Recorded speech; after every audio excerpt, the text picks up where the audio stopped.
Plenty of smoke, but no mirrors. For years, Callie Ann Phelps has been singing about Phelps Chevrolet. Phelps Chevrolet is the one for you. Low prices, service too. See the big dealer right away. Carolina's finest, Phelps Chevrolet. And you'll agree with what Skylar Phelps has to say. Nobody beats Phelps Chevrolet prices. Nobody. The name you can depend on. Phelps Chevrolet. Get you one. Find new roads with Chevrolet. Then come find yours at Phelps Chevrolet in Greenville. Hi, I'm Annalie Newhoff. And I'm Rob Campbell. And we are with CopyPro. We have been locally owned and operated here in Eastern North Carolina for almost 50 years. CopyPro is the leader in office technology. Does your business struggle with keeping printing costs low or producing professional documents? Here at CopyPro, total customer satisfaction is our #1 priority. We have a variety of solutions to help reduce your printing expenses and make your business more productive. Call us today at 1-800-682-6558 or online at copypro.net. CopyPro, we are the professional office systems people. This is Pirate Radio, WGHB Farmville, 1250 and 92.7 FM Greenville, WDLX Washington, 930 and 104.1 FM Washington. The following is an exclusive presentation of Pirate Radio, the voice of the pirate nation. Welcome to Pirate Radio Live. You can paint this with purple. Now live from the Pirate Radio studios in the heart of the Pirate Nation, here is your host, Clip Brock. All right, it is Friday. It is Free Beer Friday here on Pirate Radio Live. Clip Brock here with you inside the Pirate Radio studios, coming to you on Pirate Radio 92.7 FM in Greenville, 104.1 in Washington. We are on 1250 and 930. You can find us online, pr927fm.com. And you can watch the program on Facebook Live and on YouTube, as we'll have some in-studio guests for you today. And a ton to talk about. You can be a part of the show. Chime in on Facebook Live or Twitter. Let us know what's on your mind. Questions, comments, birthdays, anniversaries. Happy birthday, by the way, to Brian Bailey, celebrating a birthday today. Happy birthday, Double B. A lot of guests to get to on today's show. Tony Dunn is here, hour number 1. We'll find out what's going on in Pantherland.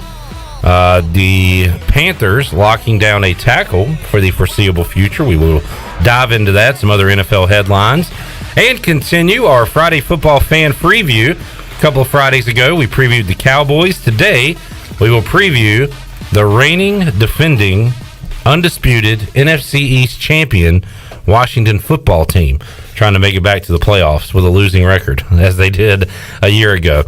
Steve Hill will join us, Washington fan, to talk about that coming up later on this hour. Mark Greenhalgh, Golf Shop Radio Show, will join us at 4 o'clock. We'll let you know what's going on at the British Open. Louis Oosthuizen is tearing it up, 11 under par on top of the leaderboard. We'll let you know everything going on out there in Sandwich, England. A beautiful place to play golf. Morgan Ahlers, voice of Dowdy Ficklin Stadium and Minges Coliseum, joins us in hour number 2, as will Ryan Meadows, head coach of Pitt County Post 39. All kinds of baseball going on locally, and Post 39 beginning their postseason coming up on Monday, as they will play 7 o'clock at Pitt Community College. So we'll talk to Coach Meadows coming up in hour 2. And one of my favorite all-time guests, Seymour, will join us to talk ECU basketball. We got some new signees to discuss with Cy, who I believe has seen a few of these guys in workouts. So we'll get a scouting report on the new faces with ECU basketball with Cy Seymour at 5 o'clock. Shirley Rhodes is here. Chandler Honeycutt is yawning. And Tony Dunn is to my left. Hello, Tony. Good scorching afternoon to you. It is a hot one out there, and there's a lot to talk about today. I don't know what I want to talk about first. One, are you trying to make it back to the playoffs with a losing record? If whatever we got to do to get there, that might be our best way to go. It was last year. I don't know if the Cowboys, Giants, and Eagles are going to be as bad this year. So maybe Washington should try to, go 9-7, how many games? You could be 9-8. You could be 8-7-1. 8-7-1. Well, this year there's 17 games. Oh, so the math is all screwed up. Yeah. Chan Man, how you doing? Pretty good. What's the good word? Sandwich, man. Sir Sandwich. Because 11 sandwich. under? That's crazy. We'll start with an HV3 update. And Chandler, what hurts the most is being so close. It's being so close. I feel like this is every Friday. We say the same thing about Harold Varner III. Well, look at this, Tony. As we take a look at the Open Championship leaderboard going on in Sandwich, you go down to the projected cut line. First name under the projected cut line is Harold Varner III. The projected cut is +1. HV3 shot a 72 today, 2 over par. He is +2 and will likely miss the cut by one freaking stroke. No, we're coming that for cut you. line can move. We're coming for you, Takumi Kanyanya. Say it. What? That's who we're coming for. Takumi Kanana. He is the golfer ahead of HV3 on the standings. Well said by Tony Dunn.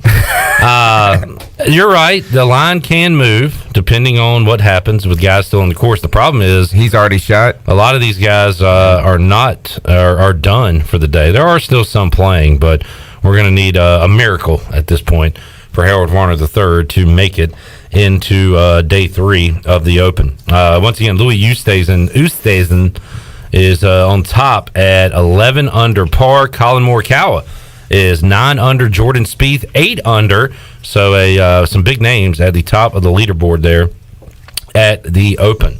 All right, next on the rundown, a CB3 update. Now, who is that clip, Brock? That is me. Okay. I got my golf. You're not that guy, pal. Trust me. You're not that guy. I am that guy. He actually is that guy. I got the golf clubs that I got from a pawn shop 20 years ago out of my parents' attic a couple weeks ago. So I took them home. I've been chipping a little in the backyard. Today I brought in my putter and a couple of balls. We set up in the hallway a cup. And Chandler, you said it was about 20 feet. I was thinking more like 15. Let's split the difference, put it about 18 feet. That's fair.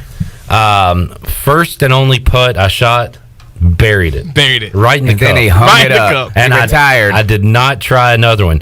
Chandler shot one, Tony. I went first. Yeah, he actually went before me. And it's still rolling in UBE parking lot.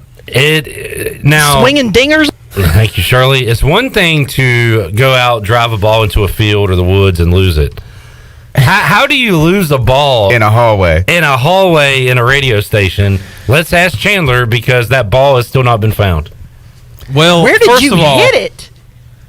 I hit it past. All right, I hit it past the cup. Obviously, I just missed the cup, so it was a good putt. But look, what direction did you hit it? I pushed it toward the front door or toward the back door? Toward the front. We're going from east to west. So I kept my eye on it, and I was like, man, that ball is just going to keep on rolling and keep on rolling. And there's a big Petey, for people that don't know, there's a big Petey the Pirate statue over in the right corner over there. Okay. I want to say it's over there somewhere because it did keep rolling, but I stopped and turned around to watch Clip sink his putt. Then I was like, oh, crap. I've got to go find this ball that Chandler's on his hands and knees over there in the corner. I'm literally like on my hands and knees, like looking under. I can't find the ball. Listeners, somebody needs to bring in a second eye patch for Petey. Do you need me at the moment? Because I guarantee you I'll go find it. Well, I'll bring in my wife. She finds everything at the house. If Shirley, I figured the work mom could find it around here. Give me a minute. I bought these golf balls. Hold on. Are you going to look for it right now? I bought these golf balls yesterday. First time I've purchased golf balls in over 20 years. I've already lost one. It's because Chandler lost it inside a building, not out in the wild, in a freaking hallway. I got a question. How many times did you... And Shirley found it in less than 5 seconds. Where was it at? Well, you pick... He's got to pick your laundry up off the floor. Where was it at? Because... It was under the printer. Thank you. The ball has been located. Chandler, you playing with my balls, that privilege is over, son. You're not playing with my balls. You're not touching my balls. I don't want to play with your balls. Oh, yes, you do. And you can.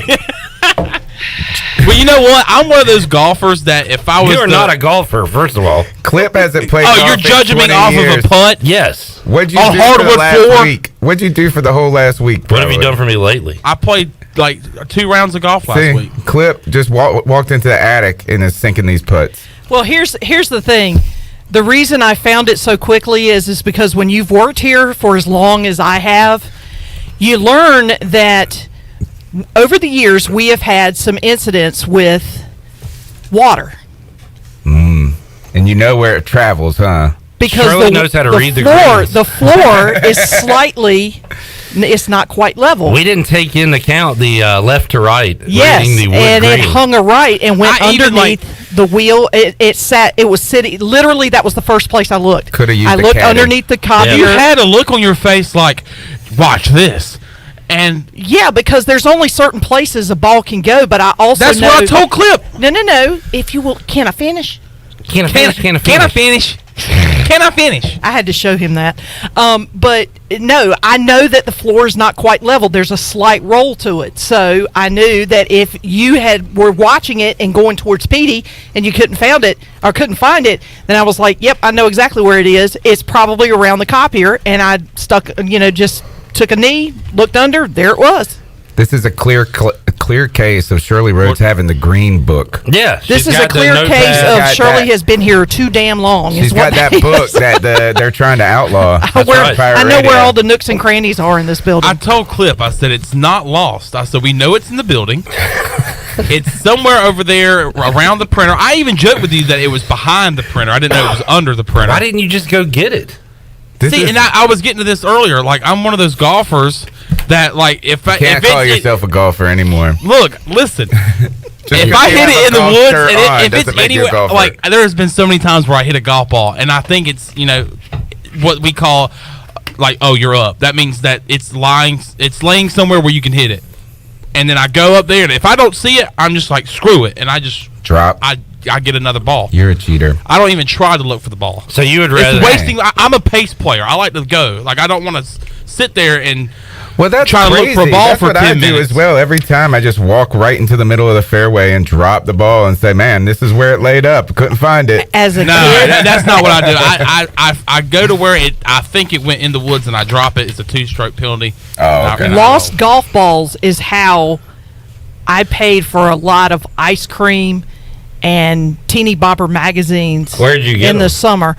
Well, in Farmville, they have a golf course there, and way back in the day, there used to be an area that was beside one of the fairways that was just basically a field, and a lot of golf balls get lost out in that field. So what I would do is I would go out there and find all the lost golf balls. I'd take them home, wash them up really good, and I put a little sign out that said used golf balls, 25 cents a piece. There you go. And golfers would come by, and instead of going to the pro shop and buying golf balls, they stopped at my house and picked up golf balls. It's like a Shark Tank and story. That's how I paid for the really college. Embarrassing, For the really Tiger embarrassing Beat. For Tiger Beat, Bop, and Team Beat magazines. Let's move on quickly. We got a lot to get to. Yes, we do. There's your CB3 update. And Chandler, you missed the cut.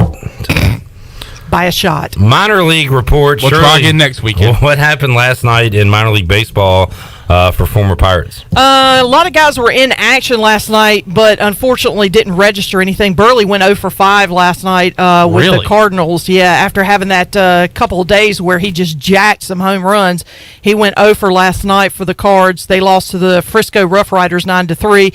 Spencer Brickhouse was in action last night. Hillsborough got the win. Brickhouse did not register a hit. The Hops won 7-4.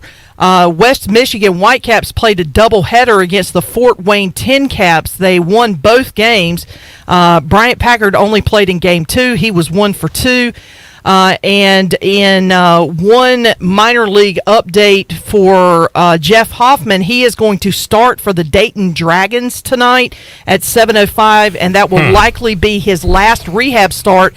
The Reds are expected to bring him back up and back into the rotation.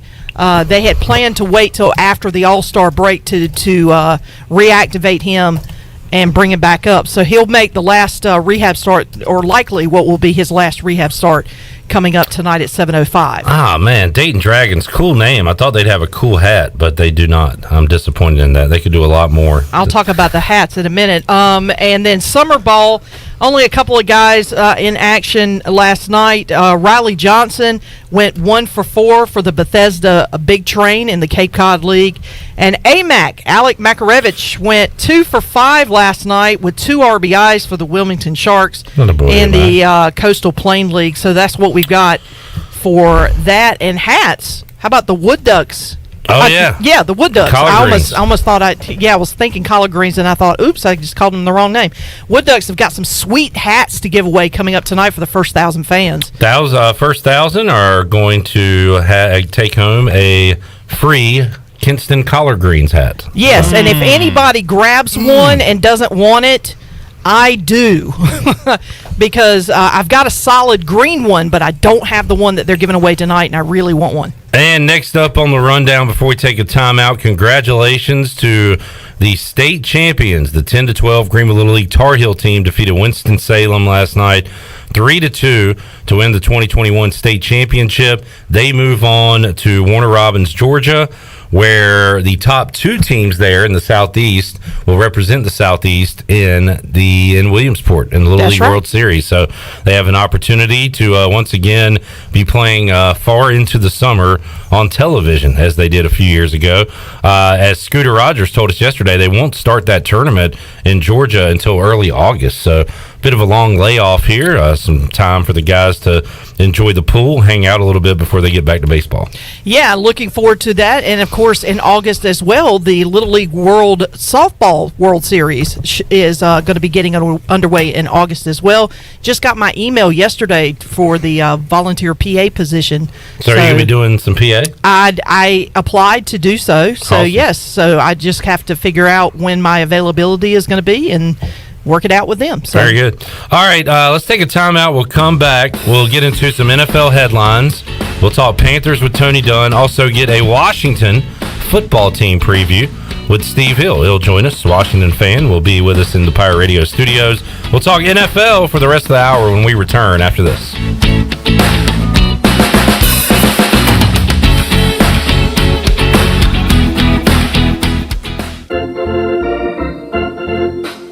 Down East Wood Ducks baseball is back. Come out Saturday, July 17th for the Collard Green Jersey Giveaway, presented by Down East Heating and Air Conditioning. Free to the first 1,000 fans. We'll see you at Granger Stadium when the gates open at 5 and first pitch is at 6. Be sure to purchase your game tickets in advance at woodducksbaseball.com or by calling Wood Ducks offices at 252-686-5164. Go Woodies! This is Stephen Igo. You've heard from me plenty on Pirate Radio Live and perhaps have read some of my work on hoistthecolors.net. Now, get an extension of our in-depth coverage on the Hoist the Colors podcast. From game previews to immediate post-game analysis to emergency podcasts for breaking news, we've got you covered. A cast of guest co-hosts from fans, former coaches, and other writers join me for 2 podcasts weekly to break down all things ECU athletics. Subscribe to Hoist the Colors now on Apple Podcasts, Spotify, or Google Podcasts. At U.S. Cellular, we believe everyone should get more of the latest 5G technology for less of your hard-earned money. Right now, everyone can get a free smartphone, whether you're a new customer or not, with no trade-in or hidden fees. U.S. Cellular, America's locally grown wireless. Terms apply. See uscellular.com for details. This is Brandon Tate, owner and operator of Atlantic Wireless, an authorized agent for U.S. Cellular since 1997. Visit atlanticwireless.com to find the store near you. We go beyond the call. Hey Birdland, experience an Orioles game this season with the convenience and privacy of your very own suite. Choose from an array of options and prices to gather with family and friends or entertain clients. Each suite features climate-controlled interior seating, a private restroom, and comfortable outside seating. Plus, enjoy the best views of Camden Yards. Suites can accommodate 8 to 22 guests. Capacity is limited, so select your dates and purchase tickets now. Learn more about single-game suites at Orioles.com/suites. Hello, this is Michael McGraw from Orthopedics East and Sports Medicine Center of Greenville. We offer a variety of services including arthroscopic surgery, sports medicine, carpal tunnel and general orthopedics, fracture care, total joint replacement, physical therapy, and on-site MRIs. For experienced and professional medical care, visit our office on W.H. Smith Boulevard in Greenville and online at orthoeast.com. Orthopedics East providing services to ECU and Pitt County athletics for over 35 years. Go Pirates! Great food, great atmosphere, and great service is Ottavola Market Cafe. Ottavola is simply a restaurant that focuses on that, being a great restaurant. There's something for everyone at Ottavola. The menu offers a variety of great choices like pastas, pizzas, sandwiches, soups, salads, and seasonal rotating selections. Lunch or dinner, Ottavola is always the right call. Call ahead and get Ottavola to go, or stop by the bar for a drink with friends. It's simple. Come and eat at Ottavola Market Cafe, Red Banks Road next to Food Lion, and OttavolaMarket.com. Ottavola, pirates supporting pirates. This is East Carolina head football coach Mike Houston, and I'm proud to announce that our ladies clinic is back this summer on July the 30th. This evening will provide a behind-the-scenes look at ECU football and a chance to meet the players, coaches, and their families. The evening will end with an entertaining dinner and social. Sign up today at MikeHoustonFootballCampsLLC.com. We look forward to seeing you there. Go Pirates! White Claw Hard Seltzer, a wave of refreshment. Crafted using our unique Brew Pure process. Made pure. Nothing tastes like White Claw Hard Seltzer. White Claw Hard Seltzer, available in 5 fruit flavors, 2 grams of carbs, gluten-free, and 100 calories. Find it at whiteclaw.com. White Claw Hard Seltzer, nothing tastes quite like it. Proudly distributed by Coastal Beverage. Please drink responsibly. Hey everybody, this is David Glenn, and you're listening to my favorite station in Eastern North Carolina, Pirate Radio, the voice of the Pirate Nation.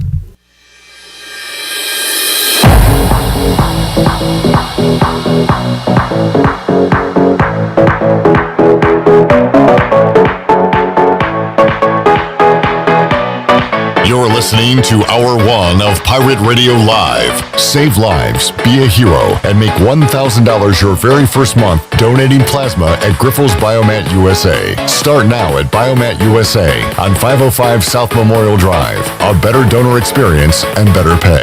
Now, back to the show. Welcome back. As summer temperatures rise, water is a great way to cool down, and North Carolina State Parks would like to remind you to cool down at our freshwater swim areas and beach access locations, but please remember a few pointers for safety.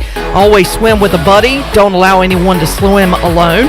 Swim in designated areas supervised by lifeguards. Do not trust a child's life to another child, and never leave a young child unattended near water. Even with all the water around, dehydration can still happen. Avoid swim cramps by drinking plenty of water regularly, even if you're not thirsty.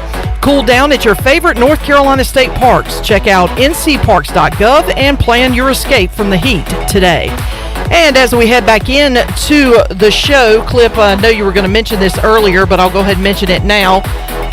East Carolina and offensive lineman Noah Henderson got some good news today, as the former starting tackle has now been fully cleared to resume football activities. Of course, Henderson missed the entire 2020 season with a back injury. So good news for Noah Henderson, good news for Steve Shankweiler and that offensive line. No doubt. If he can return to anything close to the form he was last time we saw him in action, that is a major lift for the O-line and a mainstay there at tackle for the Pirates in 2021 and hopefully beyond. So that's great news that Noah Henderson will be able to go for fall camp and hopefully get back in the lineup for ECU after missing all of last season. Let's hit some NFL news and notes. Tony Dunn, Carolina Panthers fan, is here, and Steve Hill, Washington football team fan, is here as well. Steve, how you doing, man? Hey, Clip. It's not the fifth quarter. Can I ask you how you're doing? Yeah. How you doing, man? I'm doing great. Good. Friday, good mood. We're one day closer to football. 48 days away. Yep. From ECU football. Nice. 41 days away from week 0 in college football. We're getting closer to fantasy football season. My favorite time of year. I got to start sending out some texts and emails regarding that. Talk keepers, that kind of stuff. I just accepted an invitation to be in a league. Congratulations. You're not in our league, are you? No, I'm not. We can awkward. We can replace somebody. Yeah, somebody that takes 4 days to make a pick. But I'm not one of those that. I don't like being in multiple leagues. Okay, all right. Speaking of tackle, the Carolina Panthers extend Thank you, Taylor Tony. Moton. That is exciting What a news. segue. Tony, let's get there. A deal for the tackle. So, as I said yesterday, that right tackle spot All right, you're in good shape, as you seem to have been over the years. It's the left tackle spot you've been. That's been the revolving door. But how big was that move, and how much did you like that move the Panthers made yesterday? It came down to the wire, right? I mean, the very last day that you could do it at the 11th hour, and it was starting to look like it just wasn't going to happen. And the Carolina Panthers were going to just make Taylor Moton play under the franchise tag. He was ready to do that, and then you have to wonder, what are the odds of getting a deal after you've already franchise tagged someone? It seems like in this league, it's more and more difficult to make that happen. If you weren't ready to make it happen before, why all of a sudden is it going to change? But, I think they recognize the wisdom, and, you got a good player who hasn't missed any time. He's been one of the top-rated tackles in the league, and you just have to invest in the offensive line. And the Panther fans were concerned that we weren't ready to do that. And so, yes, this is exciting for the Carolina Panthers. Reported 4-year, $72 million deal, which would make him, I believe, the highest paid right tackle in the league. It's some big money for him, but I think, hey, that's better than paying somebody else, in my opinion. So the Panthers will not be using the franchise tag for a player this season, correct? Not anymore. Steve, this is the exact opposite of what's happening in Washington right now with our guard, our all-pro guard, Brandon Sheriff. Yeah, it looks like they made a statement that this might be his last year in Washington, which I don't get. I don't like paying a guard a high amount of money, but when you're an all-pro, I mean, he's really...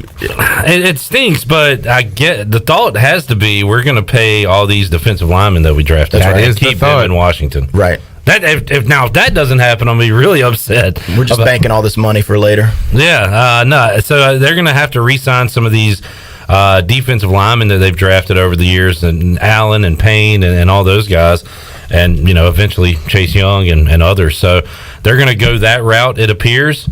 I'm okay with it, but man, seeing Morgan Moses leave and then Sheriff leaving after this season, they got a lot of work to do. I guess their thought is we're going to have a dominant defense. We'll worry about the O-line, next offseason. Never. Yeah, we've got. Well, according to Tony Gunn, Ron Rivera will never worry about the O-line. Well, we've got good depth on the line. We just don't have, outside of Sheriff, anybody who's special. So, I feel better about our depth than I did last year, but again, that's probably our weak spot on the team, if you ask me. Tony, any other Panthers news from this week? No, I think that is the majority of it right now. Is everybody staying out of trouble? Well, I haven't seen any injury talk, and as you're probably about to introduce, this is the time of year where you want to avoid being in the news. I guess unless you're extending a player like Taylor Moton, you don't want to be arrested, you don't want to be hurt, and we're waiting. And we're waiting for this news to pop out daily. And one of the most surprising names was associated with Richard Sherman being arrested this past week. We are in the no news is good news era of the season, of the calendar anyway, for the NFL. But Richard Sherman this week, there is a 911 audio tape you can listen to. There's a video of him trying to get in a residence that you can also watch that's out there as well. He put out a statement today saying how remorseful he was. Appeared that he was 3 sheets to the wind. His wife put out a statement after this happened and basically said Richard didn't hurt anybody. Everything's okay. He's a good guy. We just wanted him to leave. So he called the police, like trying to kind of put out the fire a little bit, that it's not like the end of the world. It was just a drunk guy who had a moment, and we wanted him to get the hell off the property. Yeah. So they're trying to calm it down. Richard Sherman was released without bail, I saw. So, again, this is very public because he's a public figure, but I don't think a lot's going to come from this as far as charges. And does it really even matter at this point for him, is that you're in the twilight of your career as it is. Yeah. I don't know if this spurs and he's still retirement. A free agent, right? Yeah. It's not going to help his free agency standing. So you had that story, and you had former Washington football team quarterback Dwayne Haskins. His wife beat him up. Who was in the news, who reportedly lost a tooth, but I saw Dwayne... Was it the gold one? That's a great question. Haskins did post on Instagram yesterday, I appreciate the concern, however, I have all my teeth. Don't believe everything you read. All right. Peace. That was the quote from Dwayne Haskins. Poor Dwayne Haskins. He is a member of the Pittsburgh Steelers currently, and they were partying in Vegas, and things got a little rough, apparently. So there you go. I like how they were renewing their vow. They were there to renew their vows. No by the way. way. Yeah, I thought they were. they were there for a wedding. Yeah, for another couple. Oh, I another read renew the vows. And so don't believe everything you read, Tony. Yeah, and I heard that it was. Wait. Breaking news. The wife told police that the pair married in March. They were in Vegas to celebrate with friends and renew their vows. Oh, that Tony is right. Tony, look at that. He knows There's Dwayne also- Haskins knows. There's also bad news when it comes to the Atlanta Falcons. Barkevius Mingo arrested on indecency with a child. Yeah. Oh no. I know. I don't know that, and this is that was like I don't last think week. Was it? Yeah. Okay. And I don't know the details of the story. I just know the charges there. But it was one of those where he got arrested and the team released him immediately.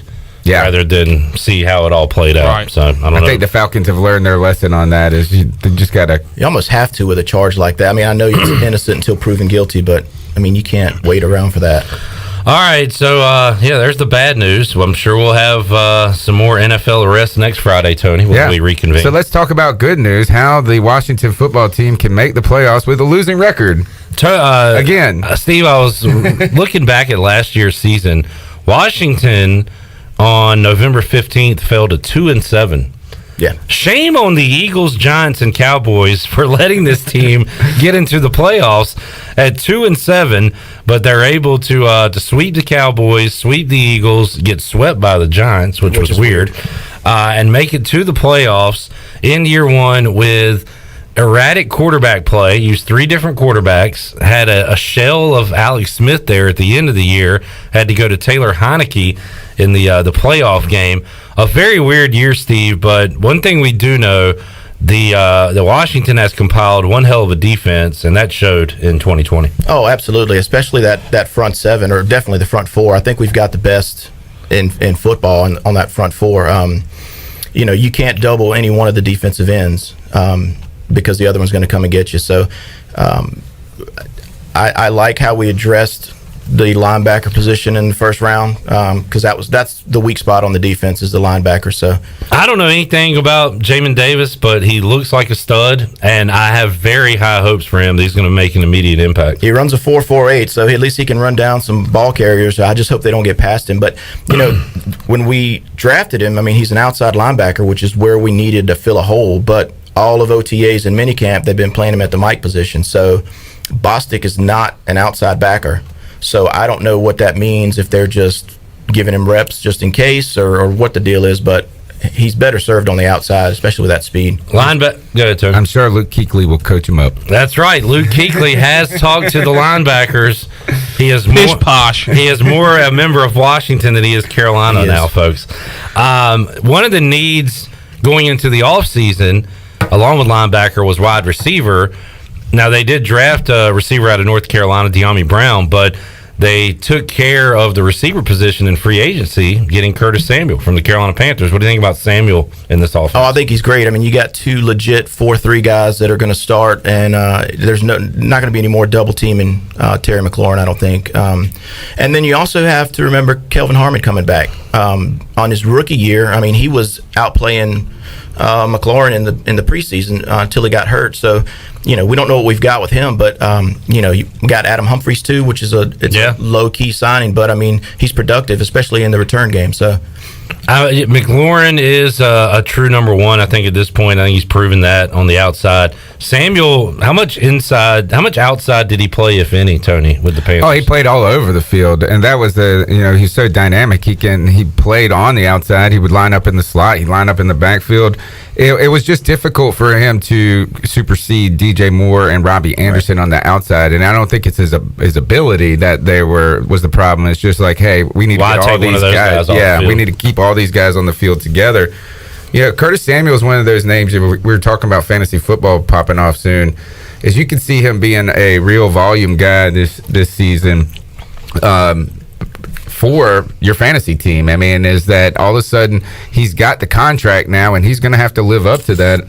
And so I would expect him to be close to 1,000 yards this year and to see him carry the ball some. And one of the things that's great about Curtis Samuel is he gets in the end zone all the time. I mean, he his rookie year, he had 5 touchdowns on like 20 receptions. He had an incredible ratio catch to touchdown. Chandler, are you sleepy, pal? A little bit. I'm just thinking about that putt. I've caught you in a lot of yawns today. Are you yawning at the Samuels to Washington news, or do you think that'll be a good get for Washington? No, that's definitely a good get for Washington, especially with the up and coming talent that you already the guys that you already have. Excuse me. Yeah, I need to go take a nap. Yeah, you're struggling. But with Terry McLaurin, I think that would be. Did I mess that up too? Go ahead. With Terry McLaurin, I think that's a good compliment to him as well. But I hope you guys can. Ryan Fitzpatrick, one of those guys. We got to get there. Yeah, we got to give him the ball. Yeah, we got to talk about the QB position. Well, I think one interesting part about Curtis Samuel is Scott Turner's had experience with him in Carolina as well. So, and Curtis Samuel. Well, one of the things is that Ron Rivera has trouble working the young guys and giving the young guys, I think, a lot of responsibility. And who's your running back that really showed up last year? Antonio Gibson. It was a little surprising to me that they were, put so much on him because he is hesitant with these younger players, particularly in pass protection for a running back, to give them a ton of responsibility. What it kind of knocks on Curtis Samuel early in his career is like Carolina not knowing how to use him to the best of his ability or maximizing his ability. Was Turner involved in that? I think he was well, he had 1 year as offensive coordinator. The whole team was a mess, so it's kind of hard to evaluate just how good he was at the time. And I don't even think he took over for a full season. I think it was only part of the season.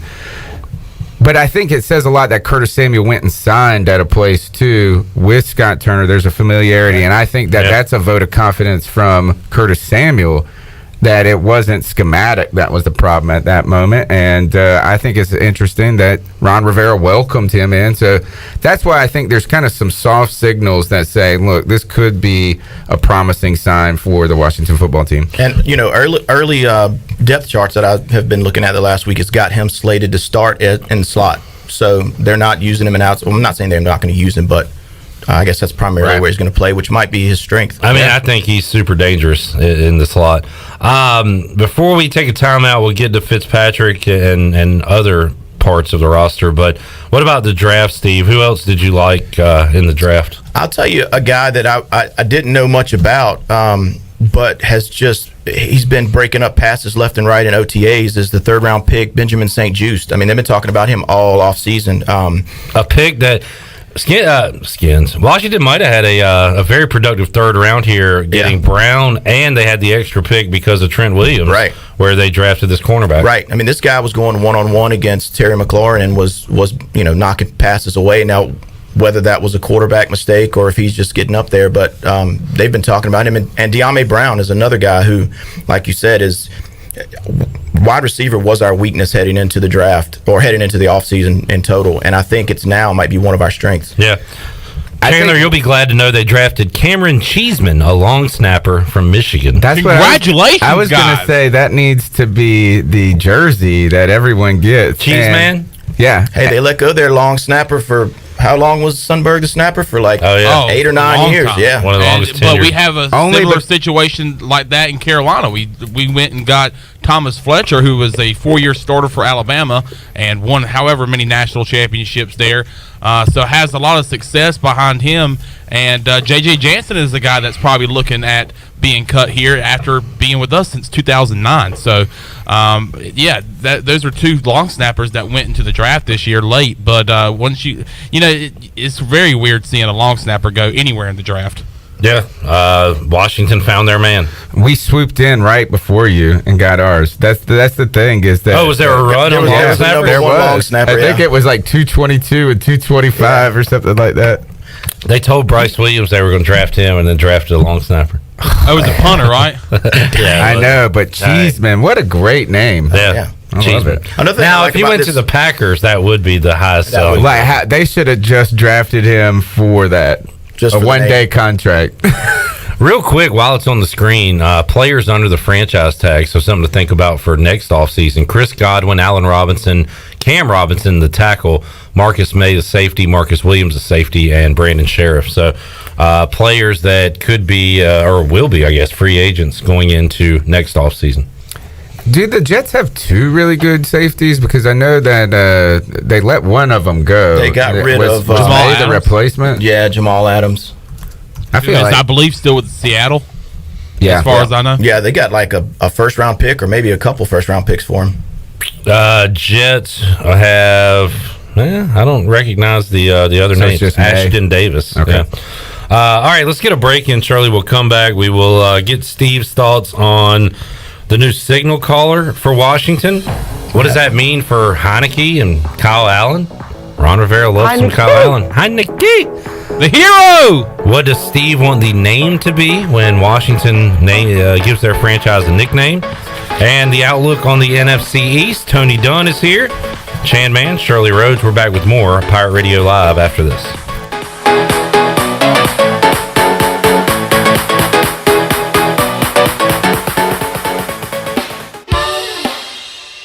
The best place in Greenville to unwind after work and have fun is AJ McMurphy's. AJ's has daily food and drink specials and an awesome patio perfect for some outdoor dining. Stop by AJ's on Monday for open mic, music on the patio on Tuesday, sports trivia with me, Clip Brock, on Wednesdays, and music bingo on Thursday.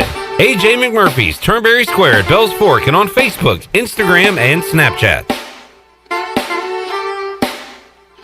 The convenience of Pitt Greenville Airport is waiting just outside your front door. Service is back, so you're connected to destinations worldwide through flights from American Airlines. Plan your next trip. Book your flights today at flypgv.com or aa.com. Ready to travel and take a trip this summer? Avoid the long check-in lines and congestion at the big airports and fly local at PGV. Fast, convenient, and close to home, PGV has recently added more American Airlines flights. Book today at aa.com. PGV, where the pirates fly. Hey Pirate Nation, this is Tom Brown from Brown & Wood Buick GMC Truck. We've been serving the Pirate Nation in Eastern North Carolina for 83 years. We have 4 brands, 3 generations, 2 showrooms, and 1 goal to make sure you leave a happy customer. This month at Brown & Wood, get a 2021 GMC Terrain and save over $4,000 off. And as always, Brown & Wood is the home of the lifetime powertrain warranty. We're located on Greenville Boulevard next to the Convention Center, or shop us online at brownandwoodauto.com.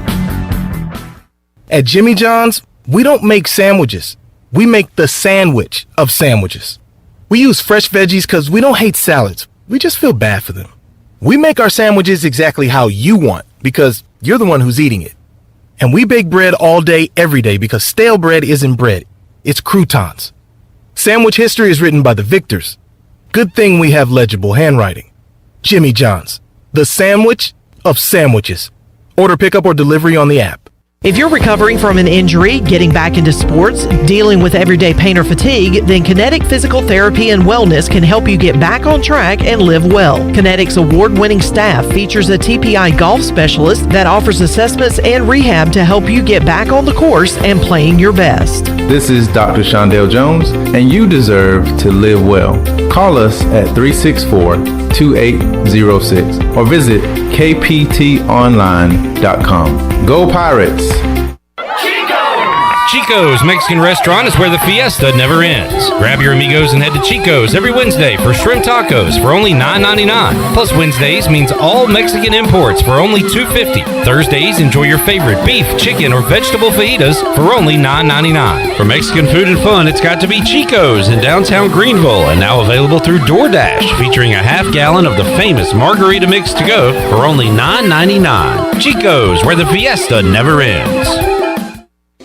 University PC Care has been busier than ever repairing personal PC and Mac computers and iPhones during this pandemic. And we thank you for your support. Now, with everyone streaming and doing work from school and home, you may have discovered that your home Wi-Fi just isn't cutting it. It may be time to upgrade your home network, and University PC Care can help. To make a network assessment appointment and discover upgrade options that fit your home, go to talktowilliam.com or learn more at universitypccare.com. Warren's Hot Dog Pizza, homemade lemonade. Hey Pirate Nation, Warren's Hot Dogs 2 locations are open for business in Greenville and Chocowinity. Both locations have drive-through windows, so stop by today for hot dogs, pizzas, subs, apple and peach turnovers, homemade lemonade, and breakfast in Chocowinity, featuring homemade cheese, ham, and chicken biscuits, plus sausage dogs and more. Warren's in Greenville across from Ron Ayers Motorsports and in Chocowinity next to the fire department. Warren's Hot Dogs. Want some? Get some.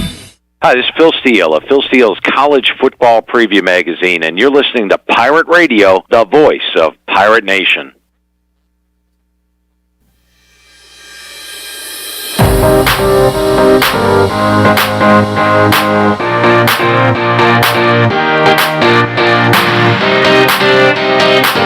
You're listening to Hour 1 of Pirate Radio Live. Save lives, be a hero, and make $1,000 your very first month donating plasma at Grifols Biomat USA. Start now at Biomat USA on 505 South Memorial Drive. A better donor experience and better pay. Now, back to the show. Welcome back. For the latest breaking news, interesting stories, and awesome contests that can make you a winner, be sure to follow Pirate Radio on our social media. You can follow us on Facebook and Instagram at PR927FM. If you want to follow us on Twitter, it's at FreePR927FM. Join the over 50,000 followers today at PR927FM. And Clip, as we head back into the show, I do have one NBA note. Kevin Love decided to, I guess, remove himself from the roster to play in the Olympics in Tokyo. One of my favorite people in the whole wide world in the NBA, just because he is a regular on Shaqtin' the Fool, but JaVale McGee will replace Kevin America. Love. Captain America, JaVale McGee. Kevin Love related to a Beach Boy. Little known fact. Mike Love. I did not know that. This is his nephew. I was not aware of that. Indeed. You learn something something new every day. Right before we get back into Washington football, Shirley, you were talking during the break about this convention going on in Raleigh. Yes. Steve is a big wrestling guy. Tony was a wrestling fantasy kid, so he knows all these names. But name those names if you got them pulled up. Yes, I got them pulled up. So what is this convention? It's GalaxyCon, and it is just a bunch of comic book writers, voice actors, and actresses from different, It's a nerd fest. It's basically a nerd fest. Yeah. William Shatner's going to be there. Brendan Fraser. Tara Reid. Cool to me. Brendan Fraser, like Mummy? Yes, Mummy Brendan Fraser. He'll be there on the Friday and Saturday. This is actually July 29th through August 1st. So that Tara Friday, Reid, Saturday. American Pie. Yep. Shannon Elizabeth. American Pie. Young MC will also be there that whole weekend. And a host of comic creators, comic book writers, but they also have a list of professional wrestlers that will be making appearances. And they include Mark Henry, Chris Statlander, I hope I'm pronouncing that correctly, Sergeant Slaughter, Rob Van Dam, the $1 Million Man, Ted DiBiase, Scott Steiner, Rick Steiner, Lex Big Luger. Papa Pump will be there. Yep, Lex Luger, Leva Bates, and Katie Forbes. Those are your... Steve, you're the wrestling... No, you don't know that. I don't know the last couple. All right. They will also have Stormtroopers, Mandalorians, Sweet. Something for the everybody. TARDIS, the Kit Car from Knight Rider, if you're old school like me. Old school Trans Am. Yep, You and weren't far off from Hasselhoff. and the Ghostbusters original vehicle. Damn, this thing's pretty awesome. The little Yeah. white Can we get the DeLorean there? How much are tickets? Hang on one second and I'll tell you, because Should we take a pirate radio trip? I mean, I'm kind of into Yeah, I this. mean, it actually sounds cool. tickets, here we go. We're Let me on pull it up location with here. Sergeant Slaughter. Okay, there's all sorts of price levels because you know you could do Depending the VIP. on what you wanna do. Yeah, if you want a full day pass for Everything. I want okay, the so you whole want deal. the 3-day full day pass. Yeah, bring it on. $105. Oh, that's not even that bad. I know. I was thinking it was going to be outrageous. If you want the full VIP weekend pass, There we go. let me tell you what that includes. That includes with you avoid the registration lines. You get a VIP badge, full admission to the festival, and entry to the opening night cocktail party, and you get to A free some of the vial of guests. COVID? Some of the guests that are featured in GalaxyCon will be there. You get. Let's see. Oh, I'm sorry. That's for the Thursday night opening cocktail party. All right, And well, then how you much have is it? Oh, that's $275. That's still not even. That's not terrible. No, because the full day pass for the one I'm going to, just for the ERP one that I'm going to in New Orleans in May, try $1,500. Holy! My I say Pirate Radio trip to Raleigh to this old man fest. Oh, by the way, Brandon Fraser's best movie? Mummy. Bedazzled. Bedazzled? What, not, what's the one where that... Biodome? No, that was one Pauly Shore. Which is the one with where she was the devil and he made... Well, this is the one you're talking about. Oh, with Liz Hurley. Oh, well, Liz Hurley's in it. I'll check it out. Oh, and she's my favorite. I've never seen this movie. Oh, he gets the 7 wishes or whatever. He makes and she's the devil. So, yeah. All right. See, I like sci-fi, so the Mummy movies were great for me. I loved them. There's this one scene in this movie. He gets this wish and he has to be famous, and they make him a basketball player. And he's very tall, but everything else on him is small. But he's in the locker room and they got like a hose on top of his head. He is sweat. He's so stupid. He's an idiot. That like every wish goes bad, so he's an idiot in this wish. And he's like, I gave 110%, and it's awesome. All right. Clip's gonna stream that this weekend. You better watch it. This is his best movie ever. Scantily clad. Big Liz Hurley fan.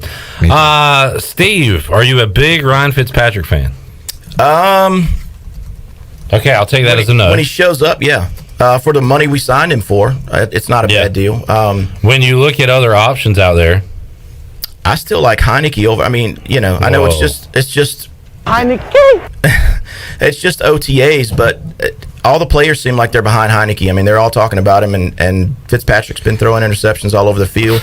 It could be because he's new to Scott Turner's offense. Yeah. But I mean, you know what you get at this point around Fitzpatrick. A guy who's never made the playoffs. You're going to get a 5-touchdown game, and then you're going to get a 5-interception game. And what you got is a hero performance from Heineke in a playoff game, and really the dark horse here is Kyle Allen. And Ron Rivera loves some Kyle Allen. He does. I almost feel like Washington has a great situation with its backup quarterback. Yeah. It's almost like the first sign you get that whoever you start that day is struggling, just put in the backup and things are going to go awesome. But I'm assuming, Fitzpatrick's the week 1 starter. Unless something in training camp just Heineke blows him away completely. Do you think there's still an opportunity for Heineke to start? Rivera said it's an open camp, but does that mean that, really? Yeah. Who knows? I like our quarterback situation a lot better this year than last year, for sure. Yeah, I'll go with you there. What concerns do you have about position groups, if any? The offensive line is a concern for me. Sheriff's kind of a lockdown guy. Roulier at center is good. Outside of that, we've got some depth. I think we just have an average line at best. We're going to rely on our defense to win us some games, and he's not going to get a lot of time in the pocket, but luckily we've got a bunch of 4-3 guys out there that can get open quick. And Heineke showed his ability to run in that playoff game, and Fitzpatrick is, I don't even know if he's deceptively fast. He's good with his feet. He's good. He can move in the pocket. He can move. Yeah, exactly. So there's that. What are you concerned about, if anything, within the division? Dallas's offense is scary. They can't stop anybody on defense. So, we're going to have to, with Dak back, we're going to have to win some high-scoring games. Yeah. We're going to have to put up some points. I see a scenario, and I don't believe it to be true, but I can see, you could argue the Giants are about to make a turn and be a good football team. I don't believe it because I don't believe in Daniel Jones, but they put some pieces around him. They did. I mean, Kenny Golladay is a spectacular pickup. The line right now is plus 350 on the Giants. It's 160 on Washington and 130 on Dallas. So, a lot of people are saying, hey, that 350 is a good buy right now. And if Jalen Hurts stays in the game against Washington, they might. Philadelphia might win that as long as he runs the ball, because he can't pass it. Yeah, I'm not a big believer in him to this point. Haven't seen enough, but I just Dallas, I think, is, if it's not Washington, the team to beat in that division. Yeah, I wouldn't argue that at all. All right, so what's your prediction for Washington's record? I'm going to go with 10-6. Ooh, 7? 7, yeah, or 11-6. We'll go 10, and we'll make it 10-6-1. Tony loves a tie. Well, 10 wins. Ron Rivera. 10 wins. That would be that'd be a great season. That would be a great season. I'd sign up for that right now. Yep, it's been a long time. They will open up with the Chargers week 1. That'll be a fun contest. And how about the back-ended schedule from December 12th to January 9th? Washington plays Dallas, Philly, Dallas, Philly, New York. It's just a crazy run. They're not going to play hardly any NFC East teams until mid-December. So kind of a schedule anomaly there. You guys have a tough front end, like all the way until that. Tough league. It doesn't get easy until you play the Raiders. Maybe you got to hope things lighten up. The Chargers aren't as good as we thought. The Maybe Giants Justin still Herbert stink. has that sophomore slump. But the Bills, the Chiefs, the Packers, maybe the Falcons stink. Bucks, and the Seahawks. Got to hope the Broncos stink. There's not a lot of there's no gimmies in there. If you're going to get 10 wins, half of them are going to come against the NFC. We're going to get them all at the end of the season. That's right. That's kind of what they do every time they make the playoffs. They go on a run the last month of the season. So you got to knock off We're going to be the 5-7 going into the last 5 weeks. Yeah. We're going to sweep. You got to knock off the Falcons in that if you want to get to 10. They have no You're going to have to defense. knock off the Broncos if you want to get to 10, and arguably the Panthers and the Raiders. Yeah. We finally might have been able to get over the Panthers bugaboo. Hopefully. Yeah. Hopefully. We need to. Yeah. And so there you go. Steve, thanks for hanging out, man. Thanks, man. We'll see you Wednesday night at Sports Trivia at HA's. I'll be there. You are a regular there. Regular. And P1 trivia guy. Definitely. Tony Dunn, what you got going on at CarolinaCatChronicles.com? Right now, my co-host Cody Lashney is doing like a fan free-for-all Friday where, he gets online and talks about the latest Panther news and opinions with the fans themselves. So I'm sure they'll be talking about Taylor Moton today. We'll have the show on Tuesday, and I guess we're going to have to start gearing up for training camp. I've actually been enjoying this time of no football for a little while, because we're going to have to gear up this year. We got a lot coming down the pipe, and we'll have to have no yawning, Chandler, this season coming up, because we're going to have a ton to talk about. Let me look at it again. Had it when Bryce was here. NFL training camp dates. Dang. It's not far away. 2 weeks. Less than 2 weeks. Less than 2 weeks.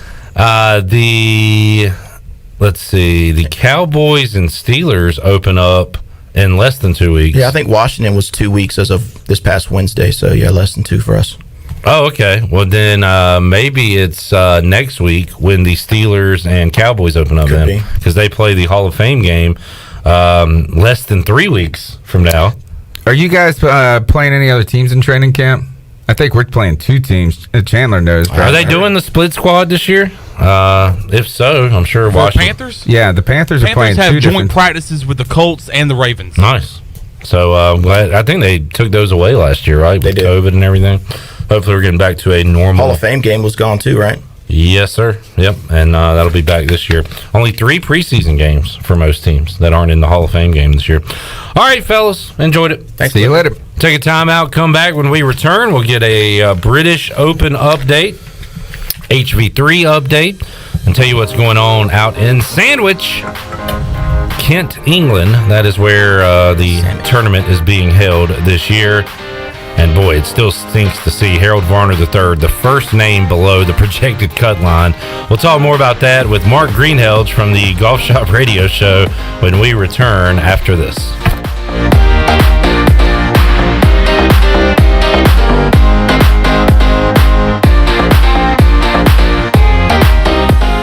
Hey Pirate fans, this is Cliff Godwin. Summer is here and I want to invite your son to attend Cliff Godwin Youth Camps. We will offer 3 sessions the weeks of June 28th, July 12th, and July 26th. All camps will be held at Clark LeClaire Stadium and campers will get baseball instruction from members of the 2021 ECU baseball team. Campers will also play games and each camp ends with our famous Pirate Slip and Slide. Full day and half day sessions are offered. For more information, visit cliffgodwinbaseballcamp.com. See you there. Go Pirates.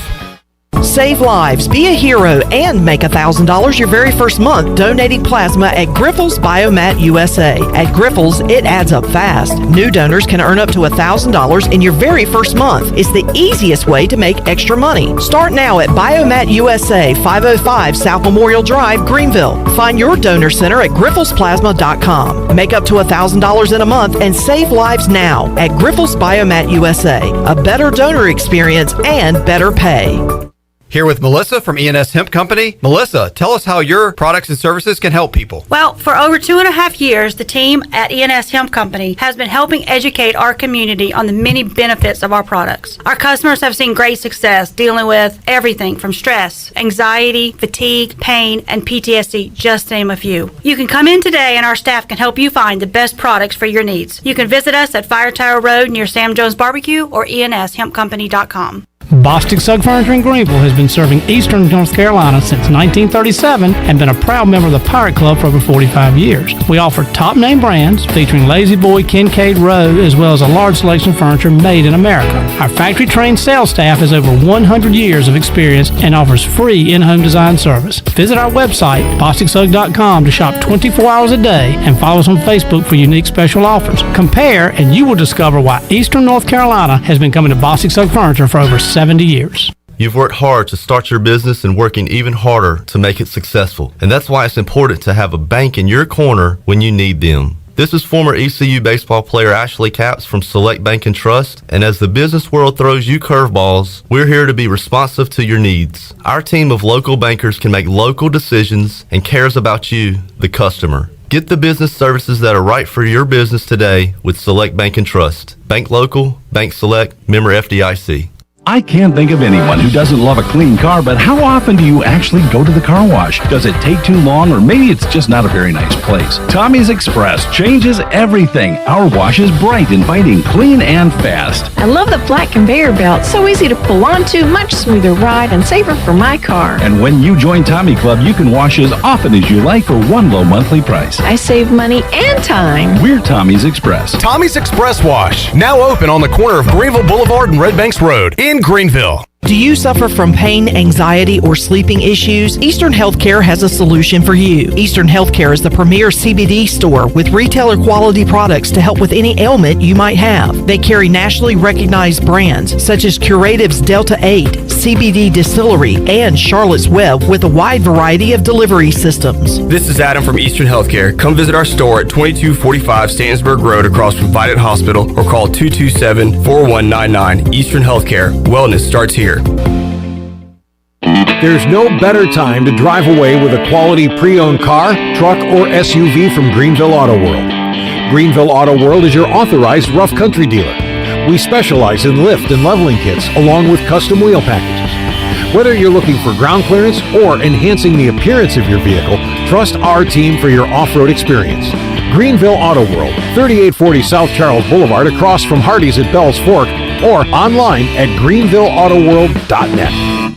This is Pirate Radio, WGHB Farmville, W224EI Greenville, WDLX Washington, and W281CH Washington.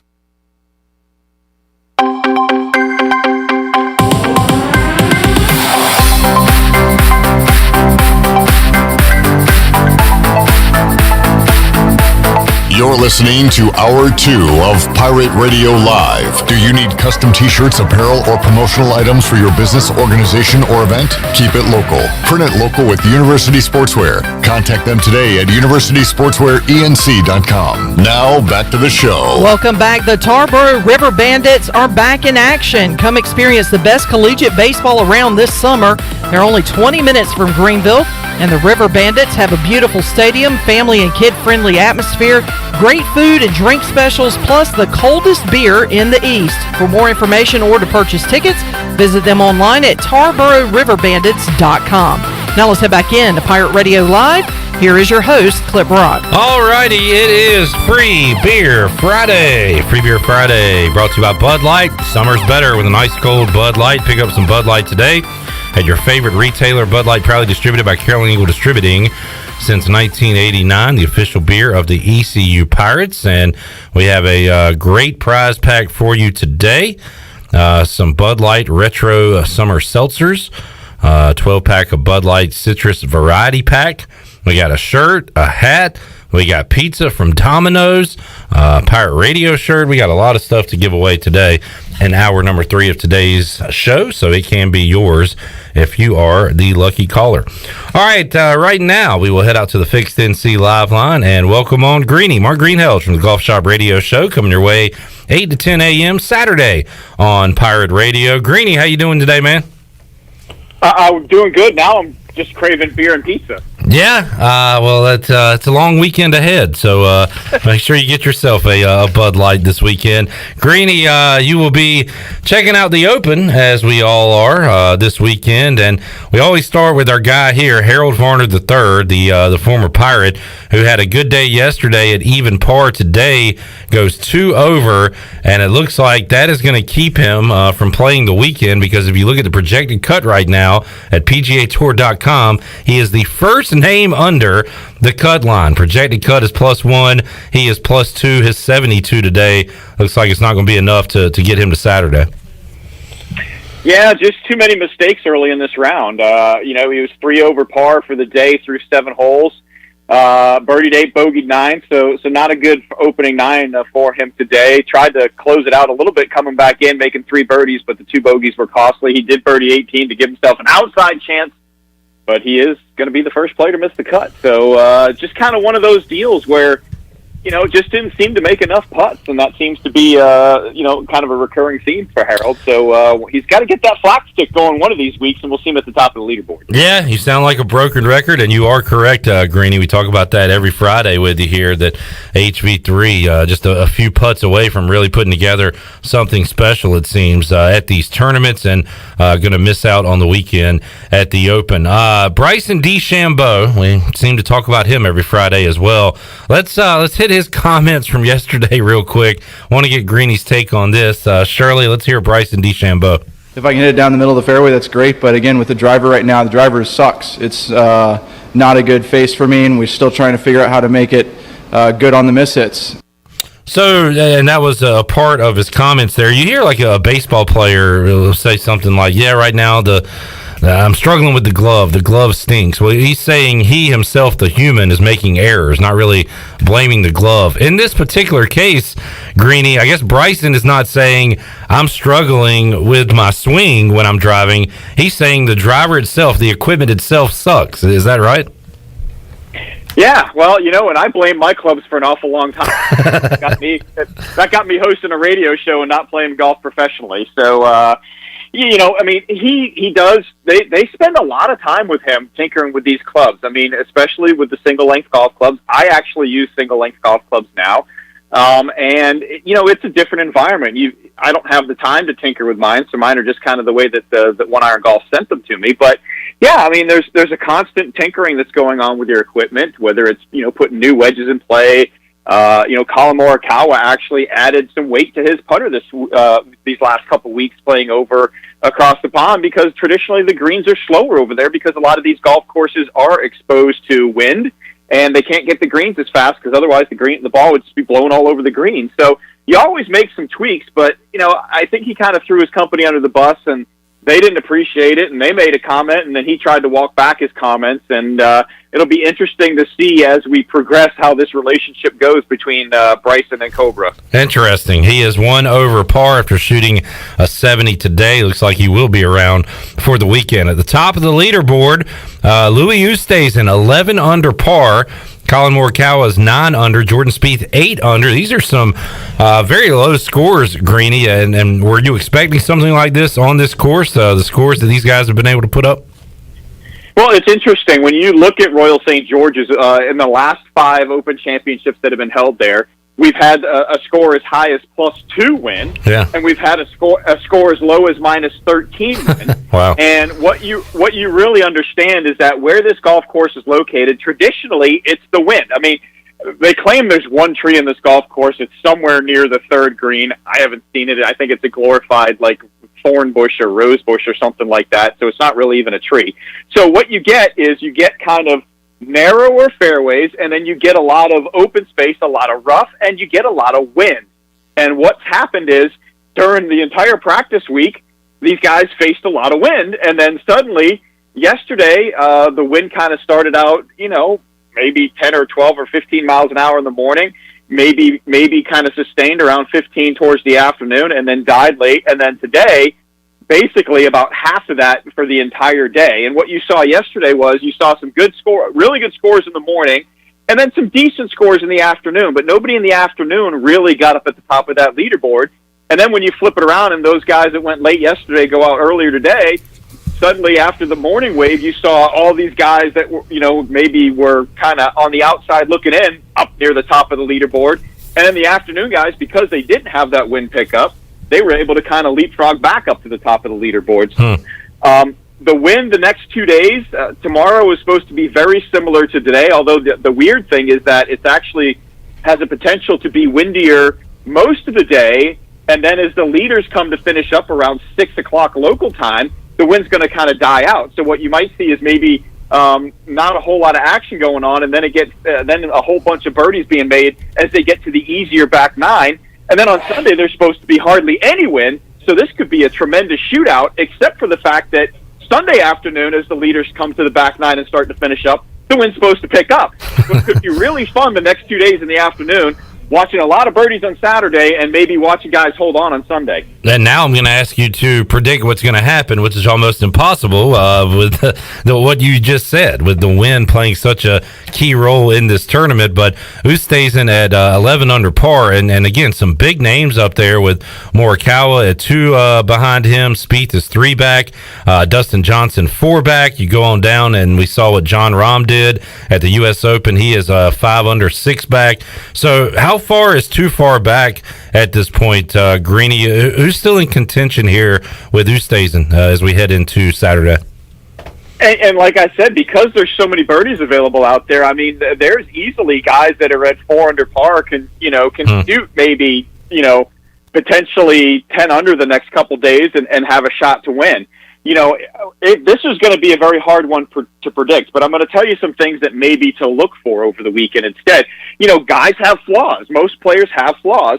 You look at Louis Oosthuizen, he's hit almost every fairway so far, and he's hit a bunch of greens, and he's 11 under par. He's made one bogey, and it was a bad shot on 16 today that cost him a bogey. He actually hit another bad shot on 17 and didn't hit something really that great on 18. So maybe a little kink in the armor for him. But Louis Oosthuizen's last 2 rounds, probably in the last 6 or 7 years when he's been in contention, have not represented well. So you got to look for him to see if he can actually step up and play a couple of good rounds on Saturday and Sunday. Colin Morikawa is one of the best iron players in the game right now, so you look for that over the weekend. Does that continue? And can he hit fairways, because that's been his downfall? Jordan Spieth gets squirrely off the tee. Dylan Fratelli hasn't won a whole lot, so is he going to fall under pressure? Dustin Johnson, the putter lets him down a lot. So you kind of see that there's a lot of these guys that have a flaw in their game, and it's going to be, who hides that flaw the best is going to be the guy that wins on Sunday afternoon. Yeah, good description. Interesting couple of days for sure coming up in over in Sandwich, Kent, England for the Open. And Greeny, you guys will be logged into that during the Golf Shop radio show coming up on Saturday morning. What else do you have planned coming up at 8 o'clock? Yeah, well, we are later in the show. We're going to talk to Rex Hoggart of the Golf Channel. He's our go-to guy. He's boots on the ground over there at Royal St. George, so we'll kind of get a feel for him and see where he thinks things are going to go. We're also going to talk to Bill Bender, as we always do. And then last week, the Champions Tour had the U.S. Senior Open, and Billy Mitchell was the low amateur at the Senior Open. So we'll talk to him about being in contention at a senior major championship. So we got some good stuff going on. Greeny, always enjoy the chat. Enjoy the golf this weekend. Have a great show on Saturday, and we will talk to you again next week. All right, thanks. Have a good weekend. You too. Thank you. There is Mark Greenhalgh, Greeny, joining us on the Fixed NC Live line. And although Louis Oosthuizen is dominating right now, he could still be caught due to all the factors Mark just said there with the wind and birdies to be had out there at the course. By the way, I think Chandler mentioned this off the air. We were talking about Bryson DeChambeau. And can you play that cut one more time for us, Shirley, where he talks about his driver? If I can hit it down the middle of the fairway, that's great. But again, with the driver right now, the driver sucks. It's not a good face for me, and we're still trying to figure out how to make it good on the mishits. Blaming the equipment. That's like the oldest trick in the book for a crappy golfer, right, Chandler? I know someone that has done that recently on this show. Troy Dreyfus. How about you blaming my putter? I never blame your putter. Oh, okay. No, Troy. Yeah, Troy likes to blame the equipment. He's like, the clubs are so old. The clubs that I use are literally it has to exceed 20 years because it was my grandfather's club. So I can use that excuse as well. I have old clubs. I mean, if you want to. And who the hell knows? I think it's the worst excuse in golf. Yeah, it is pretty lame. As you said, Brooks Koepka, his quote in an interview with the Golf Channel was, "I love my driver." And then he put out on Twitter, he's got a picture of him holding a driver, and it says, "Driving into the weekend." Driving into the weekend. And then also he had an interview where, did you just mention this as well? No, go ahead. He had an interview and said that he loved his driver. And Are you freaking kidding me? Are you kidding me right now? No. Chandler, literally right before. Down the middle of the fairway, that's great, but again, with the right before I said he tweeted driving into the weekend, I said he said to Golf Channel in an interview, "I love my driver." This was it takes like 3 seconds. This is the quickest you have ever. It's impressive, isn't it? Said something that repeated something that I said. Yeah. We got to play that back in the next segment. That was a snap of the finger. Look, you almost interrupted me to say something I just said. Yeah, listen, it's impressive if you think about it, because my brain literally turns off. If I look at my I cannot multitask. I'm sitting here and watching you laugh right now, but if I look at my phone, my brain turns off. And then I get back on, and then it's like, whatever I miss, I miss. One of our favorite reoccurring bits on the show, Chandler accidentally repeating something that has been said, usually like 3 minutes ago, 5 minutes ago. This time, it was like 3 seconds. It was. If you were just tuning in and missed those 3 seconds, this is what you missed. Brooks Koepka said, I love my driver. That feud is continuing, and it's funny. But Justin Thomas actually commented on an Instagram post and said, when you swing the golf club at 135 plus miles per hour, maybe that's why you're hitting shots into the woods or left and right or wherever.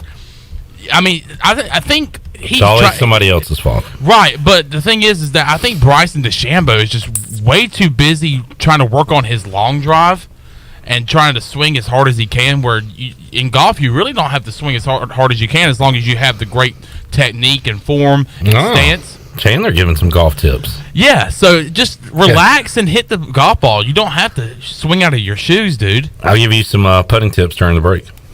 Ooh, and let me tell you something. Is that supposed to be funny? Is that supposed to be funny? I sat in here after our one punt competition. We literally set everything up. I missed, you made, and then that was it. Which, I mean, you made it and was like, I'm done. But I came in here and I started knocking them down left and right. Chandler, you were hitting 2-footers. It was not 2 feet. How long was it? At least 6. Like no. 5 or 6. It was like 5 or 6 feet. Give me. All right, the cup was here. It was all the way back there to the desk back there. So that's at least 5 feet. You're bragging about those little chip ins you were making? Give me a break. Hey, you know what, Clip? Those are the ones you have to make.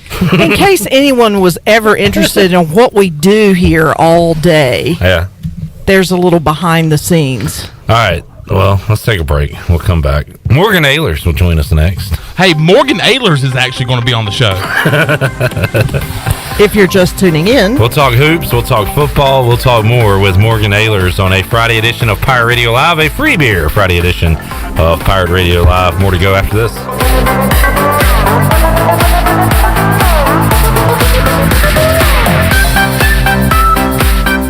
The Pirate Radio Podcast. The brand new chancellor of East Carolina University, Dr. Philip Rogers. Greenville has been home, and it was just one of those places growing up that it was so impactful on my life that the thought of coming back to East Carolina University and raising my 2 boys here was a no-brainer. Listen to every Pirate Radio podcast now by visiting our podcast channel and subscribing in Apple iTunes or SoundCloud. The Pirate Radio Podcast is powered by White Claw Hard Seltzer, proudly distributed by Coastal Beverage. White Claw Hard Seltzer, a wave of refreshment. Crafted using our unique Brew Pure process. Made pure. Nothing tastes like White Claw Hard Seltzer. White Claw Hard Seltzer, available in 5 fruit flavors, 2 grams of carbs, gluten-free, and 100 calories. Find it at whiteclaw.com. White Claw Hard Seltzer, nothing tastes quite like it. Proudly distributed by Coastal Beverage. Please drink responsibly. Here with Mike Mullis from Fixed NC. And Mike, you were telling me the other day, people ask you all the time, I didn't know you did that. What does that mean? You know, anything that involves property damage repair, call us first. If it's your crawl space, you've got interior humidity issues, a water loss, your ice maker line breaks, obviously fire and smoke, everybody knows we do those. But anything that involves interior or exterior property damage, we're your repair experts. Mike, how can everybody get in touch with you? 252-999-0001 or fixednc.com. We know that juicy, cheesy, grilled to perfection burger sounds amazing, but it does sound like something is missing. Pepsi, baby! The yin to this burger's yang. Burgers and Pepsi go together like burgers and Pepsi. This perfect blending of flavors makes every bite of lettuce, every sesame seed on the bun, and every sip of that crisp, refreshing, ice-cold cola a journey to Foodtopia. Burgers, better with Pepsi. That's what I like. Is that the sound of an ooey gooey cheesy crunchy slice of P-I-Z-Z-A? Obviously, but as good as that sounds, we think it can get even better. Oh yeah, that's the sound of a freshly opened fizz-filled Pepsi. The only thing that can take this flavor medley of crunchy dough, mouth-watering cheese, and savory sauce to the next level. How about another bite? Pepsi and pizza sound like a match made in heaven and taste even better. Pizza, better with Pepsi. That's what I like. For the latest from the world of golf, tune in every Saturday morning from 8 to 10 for the Golf Shop Radio Show. Hosts Mark Greenhalgh and Matt Blanchard talk golf from tee to green and everything in between. If you like golf, you're gonna love Golf Shop Radio. Before you tee up, drop on in. Welcome to the Golf Shop.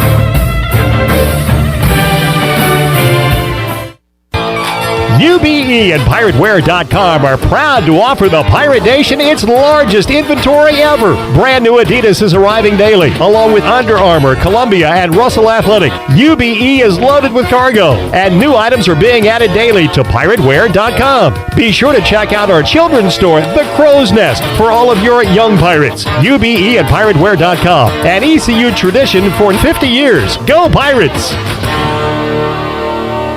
For years, Callie Ann Phelps has been singing about Phelps Chevrolet. Phelps Chevrolet is the one for you. Low prices, service too. See the big dealer right away. Carolina's finest, Phelps Chevrolet. And you'll agree with what Skylar Phelps has to say. Nobody beats Phelps Chevrolet's prices. Nobody. The name you can depend on. Phelps Chevrolet. Get you one. Find new roads with Chevrolet. Then come find yours at Phelps Chevrolet in Greenville. I sailed out of the port of Bristol with sailors wearing black armbands. Pirate Radio. And found ourselves proclaimed notorious pirates. The voice of the Pirate Nation.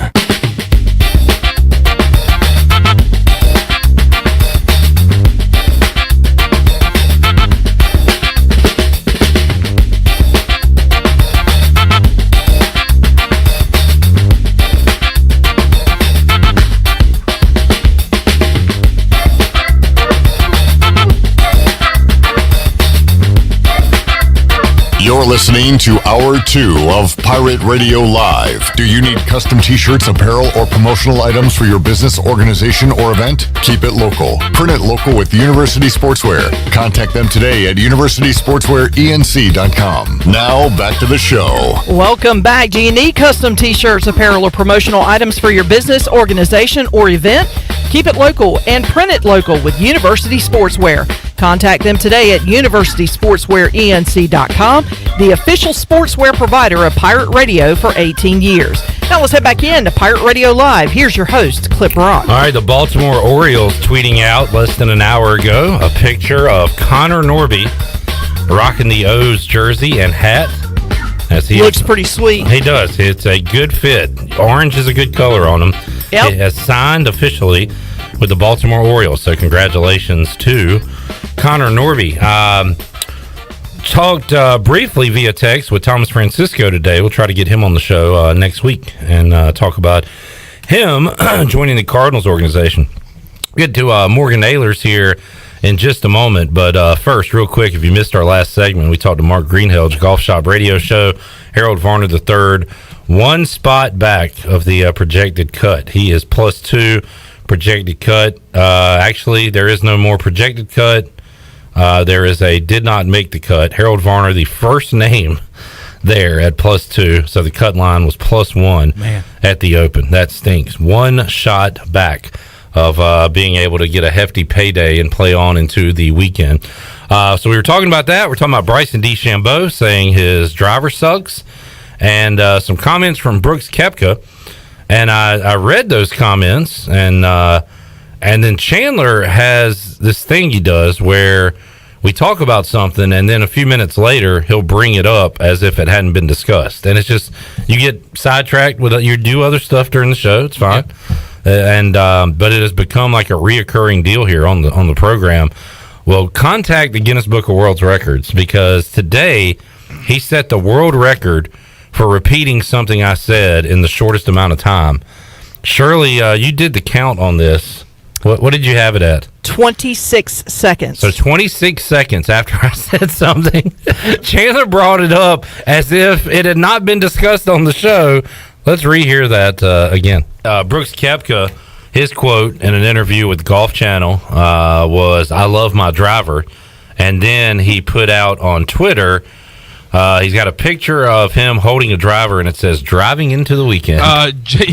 Driving into the weekend. And then also he had an interview where, did you just mention this as well? No, go ahead. He had an interview and said that he loved his driver. And Are you freaking kidding me? Are you kidding me right now? No. Chandler, literally right before. Down the middle of the fairway, that's great, but again, with the right before I said he tweeted driving into the weekend, I said he said to Golf Channel in an interview, "I love my driver." This was it takes like 3 seconds. This is the quickest you have ever. It's impressive, isn't it? Said something that repeated something that I said. Yeah. We got to play that back in the next segment. Oh my goodness! 26 seconds, and I feel like I'm impressed though. Somebody's had a little chuckle as I was saying it. I think that was you. I think you were. I was chuckling. You chuckled. It was me. I laughed too. I feel like you were listening to me. You were even looking at me. I think you were trying to interrupt me to say the same thing I was saying. He was trying to interrogate you, Cliff. It has turned into Roast Chandler Day. As Jeff Ross says, the roast master, we roast the ones we love. Chandler, I love y'all too. If I didn't like you, I would never say a word about you. No, I don't mind it. Okay. No, if I didn't like you, I would just tell you. I don't mind it because I asked for it.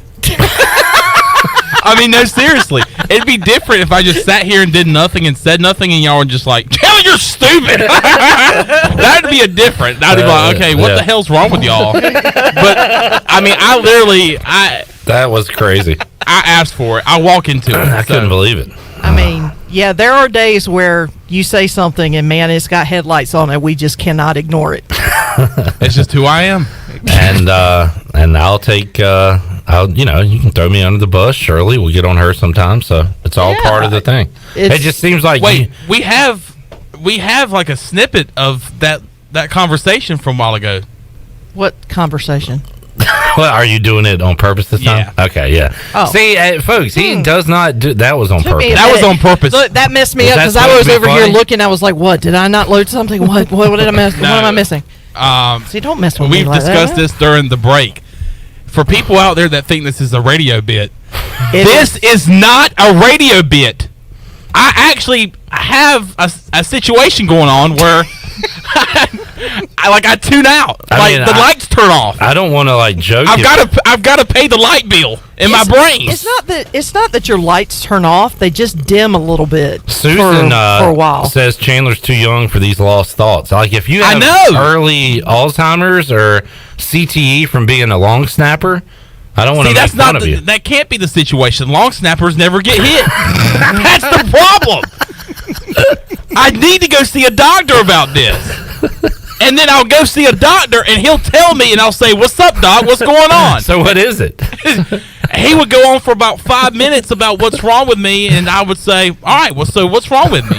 And he'd say, "Dude, Dude. Are you freaking kidding me? Oh, man. Good stuff. All right. Let's head out to the Fixed NC Live line and talk some Pirate hoops, some Pirate football, and more with Morgan Ahlers, who joins us today on Pirate Radio Live. Morg, how you doing, man? Clint, doing good, bud. It's the weekend. It's always a good time. That it is. And Morgan, we got some hoops to talk about, some football as well, but Morgan is one of the reasons that I got into the program Yellowstone, which is returning this fall.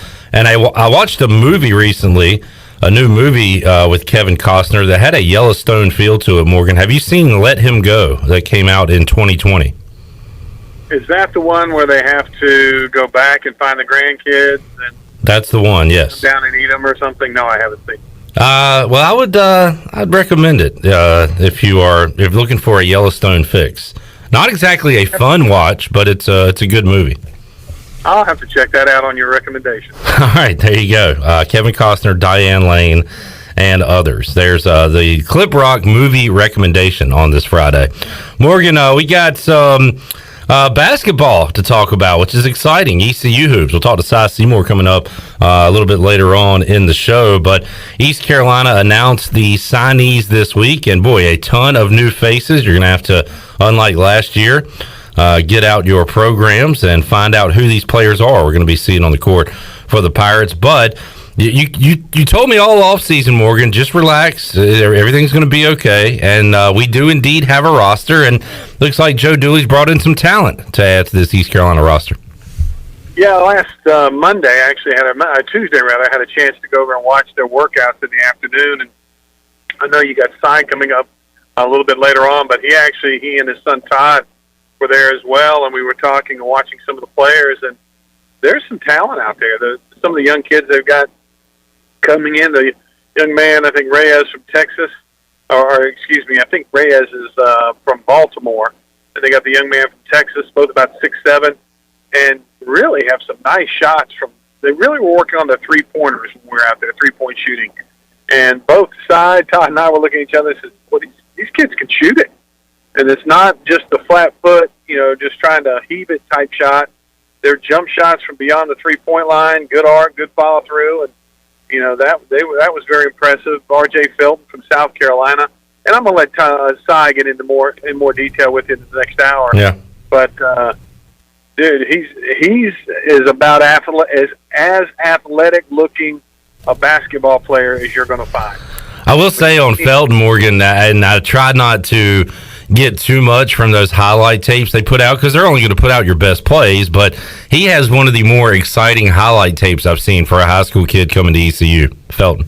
Well, I think he's about 6'3", 6'4", and might weigh 215, 220, but he's built like Superman. I mean, broad shoulders, big arms, and, I think his game is he can shoot it, but, he can use a lot of athleticism in the mismatch that he can create because he can get up, and he dunked one just messing around that he just jumped off 2 feet, windmilled it over like 3 people. I'm looking forward to seeing him in Menzies. The Pirates added 6 new names to the roster earlier this week, including a transfer from South Carolina, Arkansas, and, of course, Tabs from Boston College. So Joe Dooley hitting the transfer market. And, again, we still have Brandon Suggs, who could take another step. Tristan Newton, Tremont Robinson-White. We learned J.J. Miles would return to the roster. So you got some pieces there, Morgan, that have shown a lot of potential. Haven't maybe done it consistently in ECU uniforms yet, but you got something there to add to this new mix of talent that's coming in. I will say all the returning players, to me, you can tell they've really been involved in the weight room. They've all put on weight. They've all put on muscle mass and size. And when you see him out there, Brandon Suggs came in a couple of years ago, had to play right away, and you could tell he was just a little bit undersized. Yeah. He's not. JJ's the same way. And these guys have really invested the time in the weight room that they've got, and it really shows this year. And hopefully the new kids coming in will do the same thing. And again, you've already had you mentioned the guys that are transferring in from South Carolina, Arkansas, Boston College. Those guys have been in the Division I weight room already, So they should be able to come in and play right away. And Alonzo Frank, he was not out there the other day. They're finalizing all the paperwork on him, I believe, and getting him out there, getting him cleared, and all that kind of stuff. But from what Coach Dooley said, that Frank Martin was very disappointed that he was forced to leave South Carolina because he was counting on him this year to play for the Gamecocks. So, they have different COVID restrictions and things. I think that's what the deal is with him. But he's been cleared, and hopefully he's going to be a very bright spot for Pirate basketball.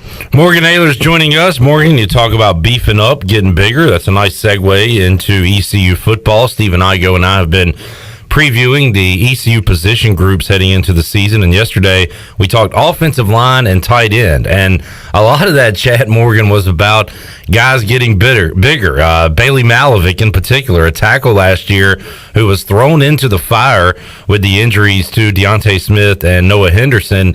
And look, you want to talk about being undersized. He's got the height for sure, the wingspan, all that, just did not have the meat on his bones, and that's going to be his deal moving forward. Can he keep the weight on? I understand he's gotten bigger this offseason, Morgan, as a lot of guys have, but that has been something that we talked about quite a bit, Morgan, is these guys on the O-line and the tight end room with Brian Gagg, who's changed his body with the new tight ends they brought in, getting bigger, getting beefier, and being able to protect the QB.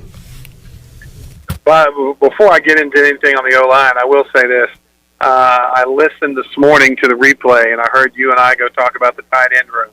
And I thought I was going to run off the road laughing at you so hard. Having a proven guy in there. No, he only played like 3/4 of a play at Temple. I mean, come on. We have Aaron Jarman. He played 3/4 of a play. Before the whistle, it was 3/4 of a play. That's what they said. I'm excited to see him play. He is not a proven commodity at East Carolina yet. That is my statement. He's a proven commodity. Okay, he's a proven commodity. Commodity, and he's proven. The debate will go on forever, Morgan Ahlers. We got to keep it entertaining, right? You did, because I started laughing, and I just about ran off the road. So if you're going to hit, I'd go in the head with the frying pan. Stephen Igo had the full play chart and everything going on. We had a disagreement there.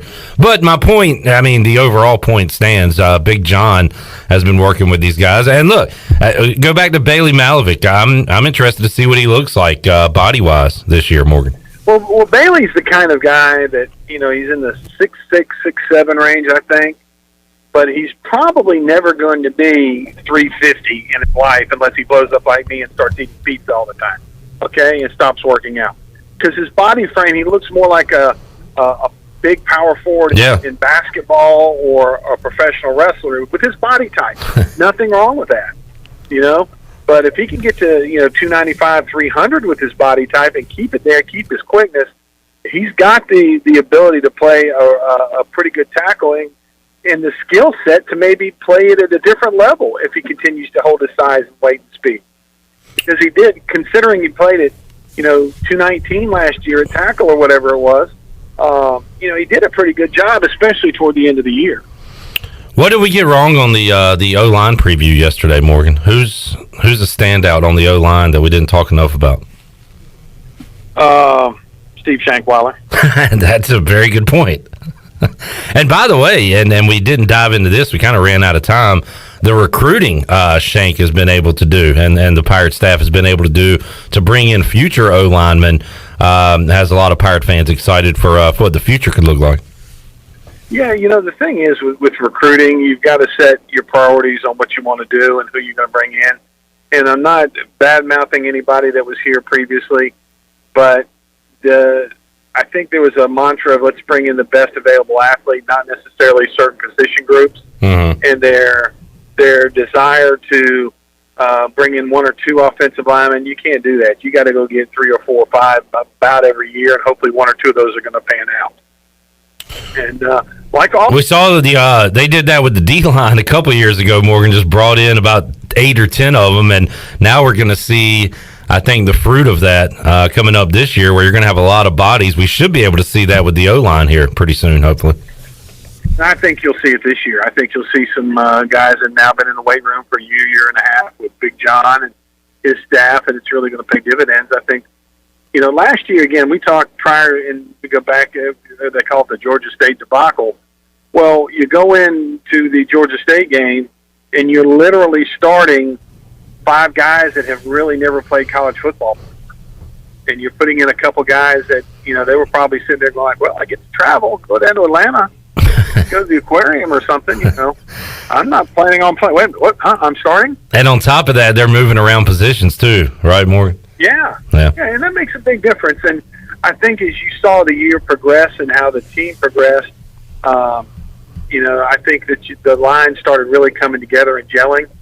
And, I think that's going to carry it over this spring. And I think you're going to see some position changes that you didn't see last year. A.B. Jones probably moving to center. I think he's got a chance to be really, really good. That's going to free up some other guys. But, they're going to be deeper than they've probably been in the last, I'd say, 5, maybe 10 years in football on the offensive line this year, which is, I know from a parent standpoint and from a quarterback standpoint, that's a good thing. Talking to Morgan Ahlers on the Fixed NC Live line. Morgan, of course, the very sad news earlier this week, the passing of former East Carolina basketball coach Eddie Payne. Were you in Minges Coliseum behind the mic during the House of Payne era, Morgan? Yeah, I was actually, and it's funny because I was talking when I heard the news. I called Coach Dooley because, of course, Joe worked with him in South Carolina, came with him here to East Carolina in the early 90s, and I actually met Coach Payne when he was on Dave Odom's staff in the early 80s, coming up here as a basketball camper to East Carolina. Coach Dave Odom had David Pendergraft, who's a longtime NBA scout, George Felton, who actually became the head coach at South Carolina, and Eddie Payne worked for him. Joe Dooley came up there and worked for them as well. Then when Eddie got the job here, Joe came with him. And, it's if there's one of the good guys in sports and college basketball, just a good person, was Eddie Payne. It's such a tragic loss, and feel for Ann and his son Luke.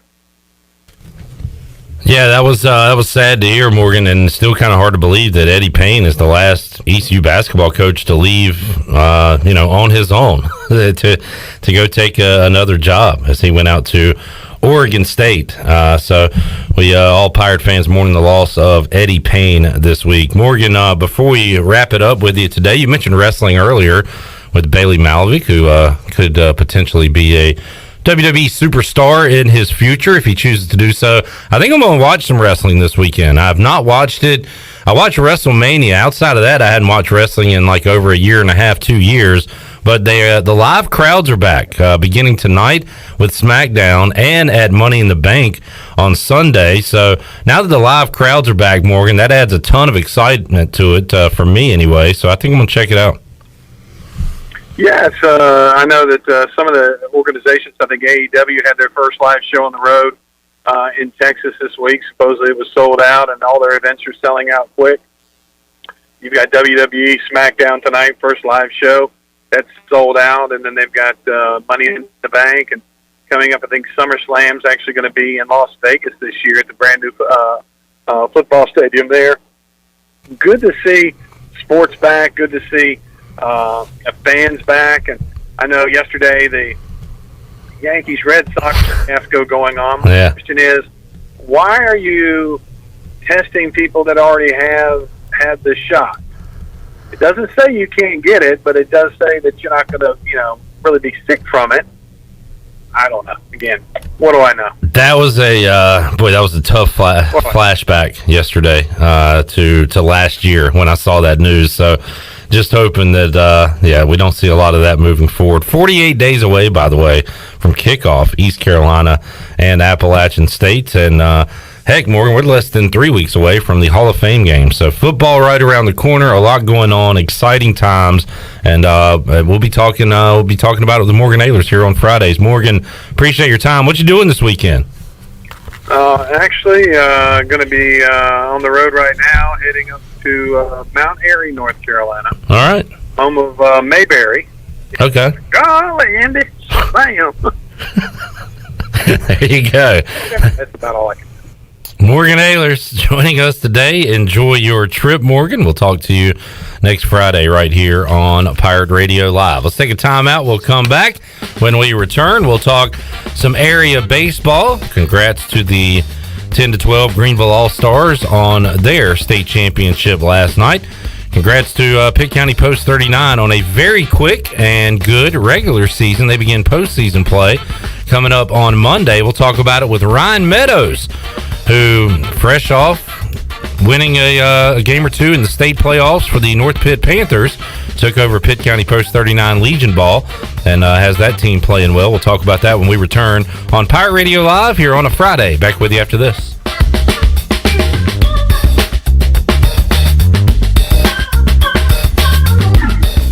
The convenience of Pitt Greenville Airport is waiting just outside your front door. Service is back, so you're connected to destinations worldwide through flights from American Airlines. Plan your next trip. Book your flights today at flypgv.com or aa.com. Ready to travel and take a trip this summer? Avoid the long check-in lines and congestion at the big airports and fly local at PGV. Fast, convenient, and close to home, PGV has recently added more American Airlines flights. Book today at aa.com. PGV, where the pirates fly. If Jersey Mike's turkey had a resume, it would say it's 99% fat-free and raised without antibiotics. But our turkey already has its dream job at Jersey Mike's, because premium meat makes a sub above. At Jersey Mike's, we take great satisfaction in getting that perfect meat slice. Yes. But we don't do it for fun. We do it for fresh, because slice to order makes a sub above. Hi, this is Jeff Charles for my friends at Ed Watkins Marine. I've known Ed personally for years, covering his winning performances on the football field and on NASCAR's pit road. Now Ed is winning on the water, and you get to win too. You win with awesome boat prices from Ed Watkins Marine, and of course, great service after the sale. If you're looking for a new boat, contact Ed Watkins Marine today. They will deliver anywhere. Find them online at edwatkinsmarine.com and tell them the voice sent you. There's no better time to drive away with a quality pre-owned car, truck, or SUV from Greenville Auto World. Greenville Auto World is your authorized rough country dealer. We specialize in lift and leveling kits along with custom wheel packages. Whether you're looking for ground clearance or enhancing the appearance of your vehicle, trust our team for your off-road experience. Greenville Auto World, 3840 South Charles Boulevard across from Hardee's at Bell's Fork, or online at greenvilleautoworld.net. I'm Michael Vaughn with East Coast Grading and Utilities. Many of you know my dad, David Vaughn, and his work in putting in subdivisions all over Pirate Nation. But East Coast Grading and Utilities is not just for those type of big jobs. We're here for the homeowners. Whether it's concrete, driveways, hauling rock, or sand, whatever you need, East Coast Grading and Utilities can get the job done. Call us at 252-531-7494 or check us out on Facebook at East Coast Grading and Utilities. Peaches purple! Classic sports moments never get old, and neither does classic food from CPW's. CPW's classic menu is back with all of your favorites like tortellini CPW's, Cajun chicken and pasta, classic lasagna, the garbage pizza, the stromboli, calzone, Atlantic salmon, the Cajun fried shrimp wrap, and more. Start every meal off with your favorite beverage and CPW's fresh baked bread and garlic butter. CPW's, serving classics in Greenville since 1995. Stanton Square near the hospital. Have you ever seen those exotic aquariums like the guys do in Las Vegas on television? You ever thought about having one of these aquariums in your business? It's more affordable than you think. This is Hal Pruitt with rentafishtank.com. We can make having an aquarium in your business turnkey with no work, cleaning, or hassles for you. Rentafishtank.com creates a relaxing atmosphere and keeps children occupied. Rentafishtank.com already services many dental, pediatric, and doctor offices, plus hospitals and senior living centers. Check us out at rentafishtank.com. Here today with Cousteau, also known as Ryan Miranda to his friends and family. Why do you come to F3? I like F3 because it brings me around a lot of different guys, helps me push myself, but also it helps me get out of bed in the morning and get myself moving, which is always really good for me. One letter, one number, F3. Fitness, fellowship, and faith. All workouts are free of charge and open to all men. Leave no man behind, but leave no man where you find him. Learn more today at f3enc.com. This is Coach Steve Shankweiler, offensive line coach for East Carolina University football, and you're listening to Pirate Radio, the voice of the Pirate Nation.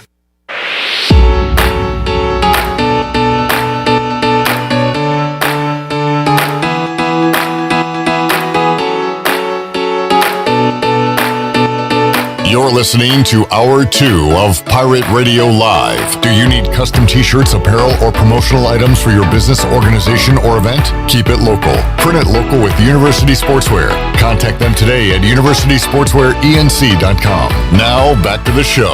Welcome back. Jersey Mike's is open 7 days a week for lunch and dinner. Order in-store or online through the Jersey Mike's app. Jersey Mike's, a sub above. Now let's head back in to Pirate Radio Live. Here is your host, Clip Rock. Back with you on Pirate Radio Live, hour number 2 here. Seymour set to join us in about 15 minutes or so. But we'll wrap up hour 2 talking some baseball. And, man, a lot of great baseball going on right now with the 10-12 Greenville Little League All-Stars winning a state championship last night. They'll play down in Georgia beginning in August. You've got the Woodbat Summer League Baseball going on, the Wood Ducks, minor league baseball, and the majors getting back at it tonight after the All-Star break, and also some Legion baseball going on. Pitt County Post 39 will play their first postseason game coming up Monday, 7 o'clock at Pitt Community College. Here to talk about that and their season is Ryan Meadows, the head coach for Pitt County Post 39. Ryan, how you doing, man? I'm doing well, Cliff. Thanks for having me on. Yes, sir. Thank you for your time as we talk some postseason baseball with you when your North Pitt Panthers made a run in the state playoffs, and we'll talk some more postseason baseball with you with Post 39. And, Ryan, what a quick turnaround you had. You actually had to maybe, postpone a game or two so you could finish up in high school before your team started playing, and a quick regular season for you guys. Tell us how it went for Post 39 in the regular season this year. Yeah, it's been a whirlwind. It's been fast. Usually in American Legion, we're, playing for 6 weeks or so regular season, and we're playing, 25, 30 games and, getting acclimated and slowly kind of forming as a team. And, we had to read the Cliff Notes version of all that this year. So, high school was extended in North Carolina to when it was. And then, we were fortunate enough in the community to have a few teams obviously really do well in high school. And we had a lot of players on our roster on those teams. So, we had to postpone a few games and do all that. But we're up and running, and we've got our full conference schedule in. And the postseason starts next week. And I guess you got a full roster at this point, too. What was it like kind of piecing that together, Ryan? You talked about the J.H. Rose going all the way, winning a state championship. You had to wait around on D.H. Conley a little bit as they made a run. So how was it piecing your roster together? And do you got that final roster ready to go for postseason? Yeah, well, we knew this year we were going to have a lot of high school kids on the roster. We had tryouts back in early May. Actually, maybe even April, I can't remember now, before high school even got going. We had Legion tryouts the week before high school tryouts. So, usually we have anywhere clipped from 7 to 10 guys on our 18-man roster are usually college players. But with us not having American Legion last year and really no returning players on the roster, we wanted to stick with mainly high school kids and kind of build for not only now, but get the program going again. So we had a lot of high school players, and I think we had 9 J.H. Rose players on our roster, which, in Legion, you got 18, so that's half your team. And obviously they went to the state championship, and then we had, I think 4 Conley kids. Obviously they lost in, they lost deep in the playoffs to Rose, and then, the North Pitt, we've got a couple of kids, and myself included, went to the second round. So, we were celebrating high school success, man, and we were actually hoping the Legion season would get delayed. To have high schools go that deep and that successful does nothing but, have nothing but great things for the community. And we kind of had in our minds we're going to get together whenever we do, and whenever everybody wins or loses their last game, we'll get together and figure this Legion thing out. And that's what we're in the midst of now. Ryan, how difficult was it, or how easy was it to put together a schedule in a year like this where high school season runs so long and your other teams are dealing with that just as you are? So how tough was that part of it this year in particular? Very challenging. It's been very challenging on every front between high school, American Legion, whatever. The problem or the situation, I don't want to think of it as a problem, but the situation we were in is, everybody else, state-wise, played high school baseball a long time. South Carolina, and all the schools around, all the teams around us in the state. I mean, they ran a normal high school calendar. North Carolina was one of the only ones that ran this modified calendar. So the American Legion, the national decided to run a traditional American Legion schedule, which means the World Series is going to be played the same weekend it always does. The regionals are going to be the same weekend it always does. The state tournament, they did decide to delay that by about 3 days.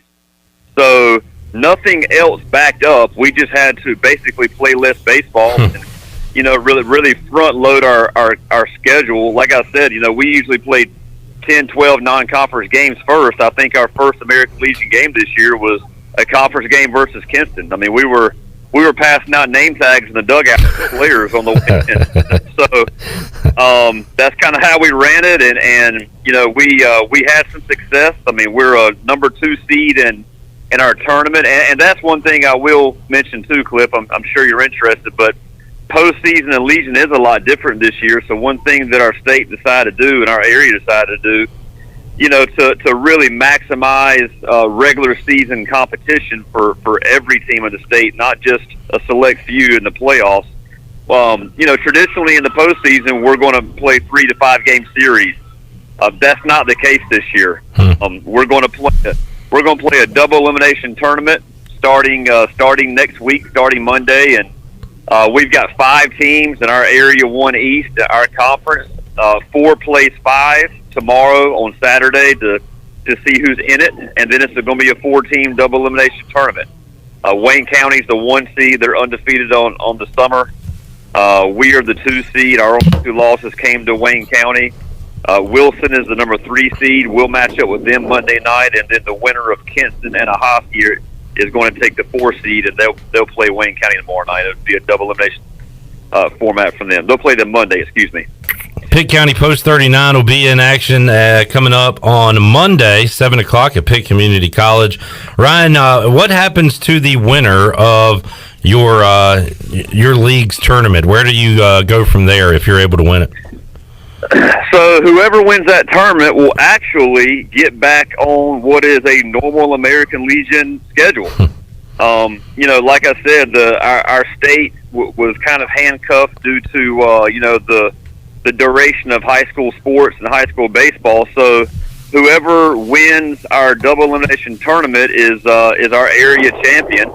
Our area East will play the Area 1 West for the area championship. But like always, both those teams go to our state tournament that's held in Cherryville this year, and the state tournament is as it always is. The state tournament is going to be pool played in a double elimination tournament based on that, and then the regionals are still in Randolph County, and then the World Series is going to be in Shelby again. So if you can just make it out of the double elimination conference tournament, then you'll actually finally be on the normal schedule as we're used to it. There you go. Ryan Meadows joining us. It's going to be tough. Yeah, good luck getting back on that schedule. That'd be nice. Ryan Meadows joining us on the Fixed NC Live line. Ryan, I ask you this just about every time you're on Talking Legion Baseball. Can you go over, for folks that don't know, what exactly is Legion Baseball, American Legion Baseball, and everything that goes into it, not really on the field, but behind the scenes? Yeah, sure. American Legion Baseball is the oldest and most traditional form of amateur baseball in the country.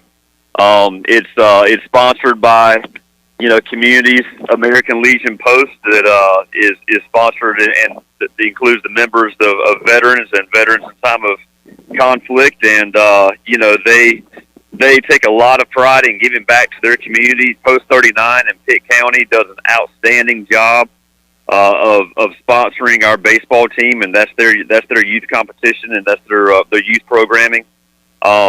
It's 19 years old and younger, so when you actually get on the field, there's a lot of college baseball players and very high-level high school players. It's some of the highest competition you can play. So we take a lot of pride in Pitt County in providing a very economic way for these guys to get out there and play against top-flight competition locally.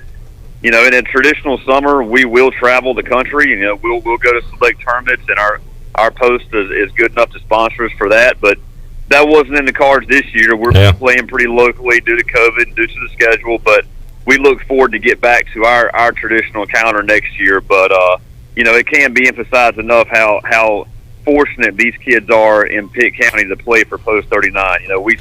Usually Legion Post and Legion programs are either really good or really bad, and not just from the talent baseball wise, but I'm just talking about from the support from the community and the involvement. And Pitt County is very involved, and we've got some really good people running ours over here, so we're very fortunate.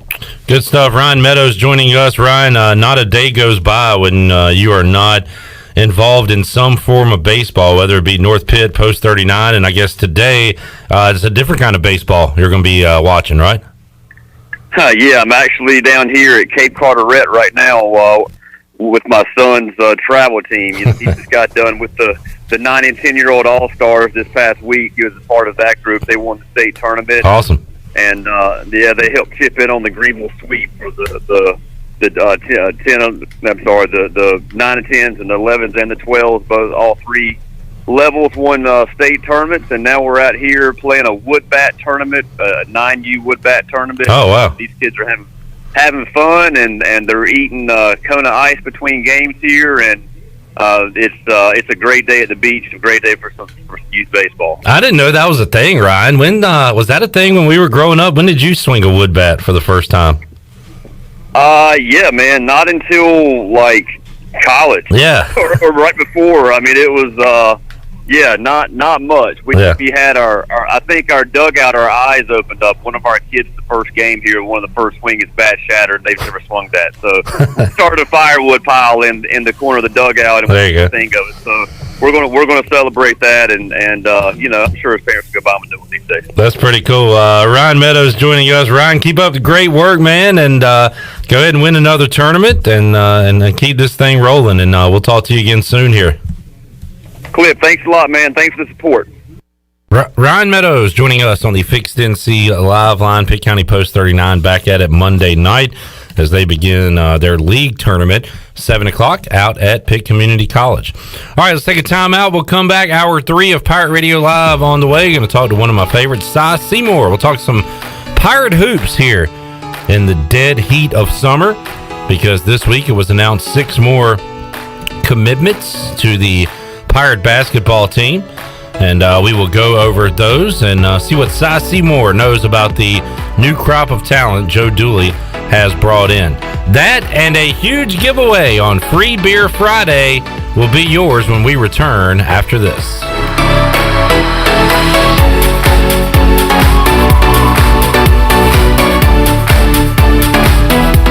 Hey Pirate fans, this is Cliff Godwin. Summer is here, and I want to invite your son to attend Cliff Godwin Youth Camps. We will offer 3 sessions the weeks of June 28th, July 12th, and July 26th. All camps will be held at Clark LeClaire Stadium, and campers will get baseball instruction from members of the 2021 ECU baseball team. Campers will also play games, and each camp ends with our famous Pirate Slip and Slide. Full day and half day sessions are offered. For more information, visit cliffgodwinbaseballcamp.com. See you there. Go Pirates. 0% alcohol, 0 grams of sugar, full Budweiser flavor. For all the moments you want a beer and need to stay on your game. Budweiser Zero, 0 alcohol, 0 compromise. Save lives, be a hero, and make $1,000 your very first month donating plasma at Griffel's Biomat USA. At Griffel's, it adds up fast. New donors can earn up to $1,000 in your very first month. It's the easiest way to make extra money. Start now at Biomat USA, 505 South Memorial Drive, Greenville. Find your donor center at grifflesplasma.com. Make up to $1,000 in a month and save lives now at Griffel's Biomat USA. A better donor experience and better pay. This is Martin Truex Jr., and as a NASCAR Cup Series champion, I love one-stop shopping. When I need fresh tires or fuel during a race, my pit crew takes care of everything. Off the track, I have an auto owner's independent agent. They handle all my insurance in one place: car, home, life, and business. Get your own pit crew and find a local agency with auto owners insurance. This is Jeff Gibson with Town Insurance in Greenville. Call me today at 756-8300. Go Pirates! Safety comes first at Greenville Utilities. Did you know that by itself, natural gas is completely odorless? As a safety precaution, a chemical is added to the gas that gives it a distinctive and unpleasant odor. This allows you to detect the slightest amount of natural gas both indoors and outdoors. If you smell a strong odor of natural gas in or near your home, you should immediately call Greenville Utilities. GUC maintains staff around the clock in order to provide immediate response to emergencies such as natural gas leaks. You can count on GUC to keep safety job number one.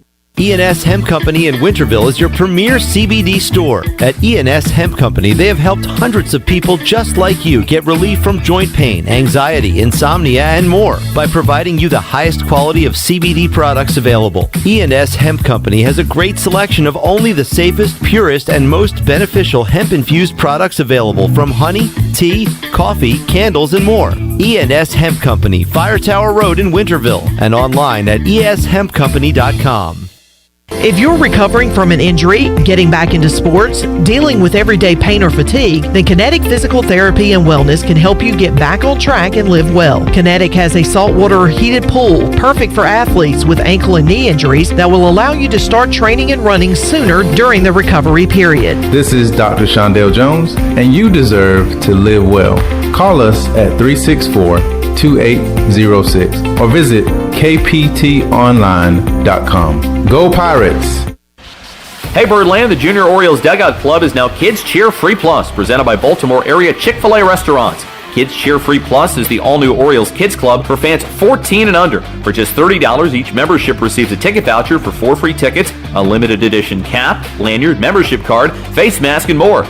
That's all the perks for just $30 with Kids Cheer Free Plus, presented by Baltimore area Chick-fil-A restaurants. Purchase now at Orioles.com/kidsfreeplus. This is Pirate Radio, WGHB Farmville, 1250 and 92.7 FM Greenville, WDLX Washington, 930 and 104.1 FM Washington.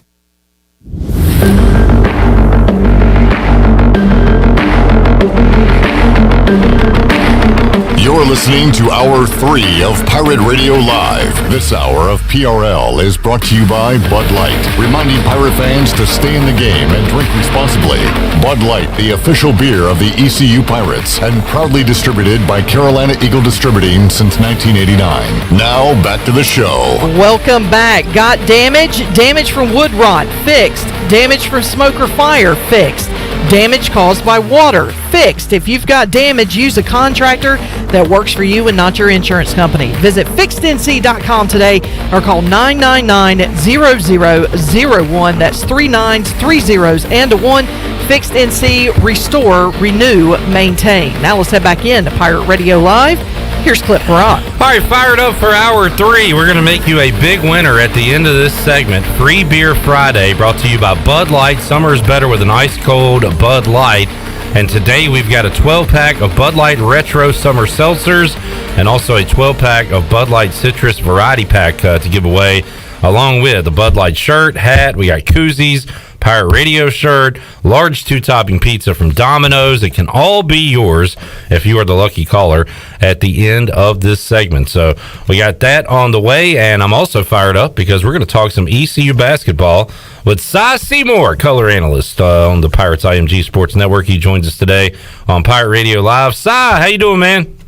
Yep. I'm doing great. How about you, buddy? I'm doing great because we got some positive basketball news to talk about. I got to tell you, I was in a bit of a funk when it came to ECU basketball over the last couple months with the Joe Dooley rumors, Coach Rock heading out to Texas A&M, and saw all these players leaving the portal, and none of them were going to ECU, and Jaden Gardner's gone. So I was kind of down in the dumps, but I was told by some people to, just wait. They're quiet over there, but they're working, and it sure looks like they were working because 6 new signees announced earlier this week, and 3 of those from Division I programs. So Joe Dooley, along with the returners with Brandon Suggs and Tremont Robinson-White and Tristan Newton. You got Luigi DeBow. You've got some guys returning. He has added a whole slew of talent to join those guys. So I'm in a good mood right now, Si, when it comes to Pirate Hoops. You know, Jody Jones, who's the SID, well, thank goodness he's over there, because we were getting it all. We were talking about it today, and of course, we watched it the other day. Morgan was over there, Morgan Ahlers, and we were watching them practice. But when you really look, we talked about the portal and is ECU going to get anything. They may have had one of the best groups out of the portal. When you look at Winston Tabbs, he's an ACC starting guard that averaged 13 points a game. He may have been the best guard in this portal. I mean, he is a player at 6'2". He can go. He's at Boston College, and ECU signed him. Frank, the big kid from South Carolina, you got to look at him, Alonzo Frank. He was going to start. He was going to start for that basketball team. I mean, that's the point I'm making. They were really disappointed in losing him. And when you talk about that, you got to say, hey, that's two. And I'll tell you, the gem of all of them may be the guard, and that is Vance Jackson because Jackson, listen, and Clip, you got to understand, in 2016 when he signed with that UConn class, we were playing UConn. They had they were in the top 10 recruiting classes in the country.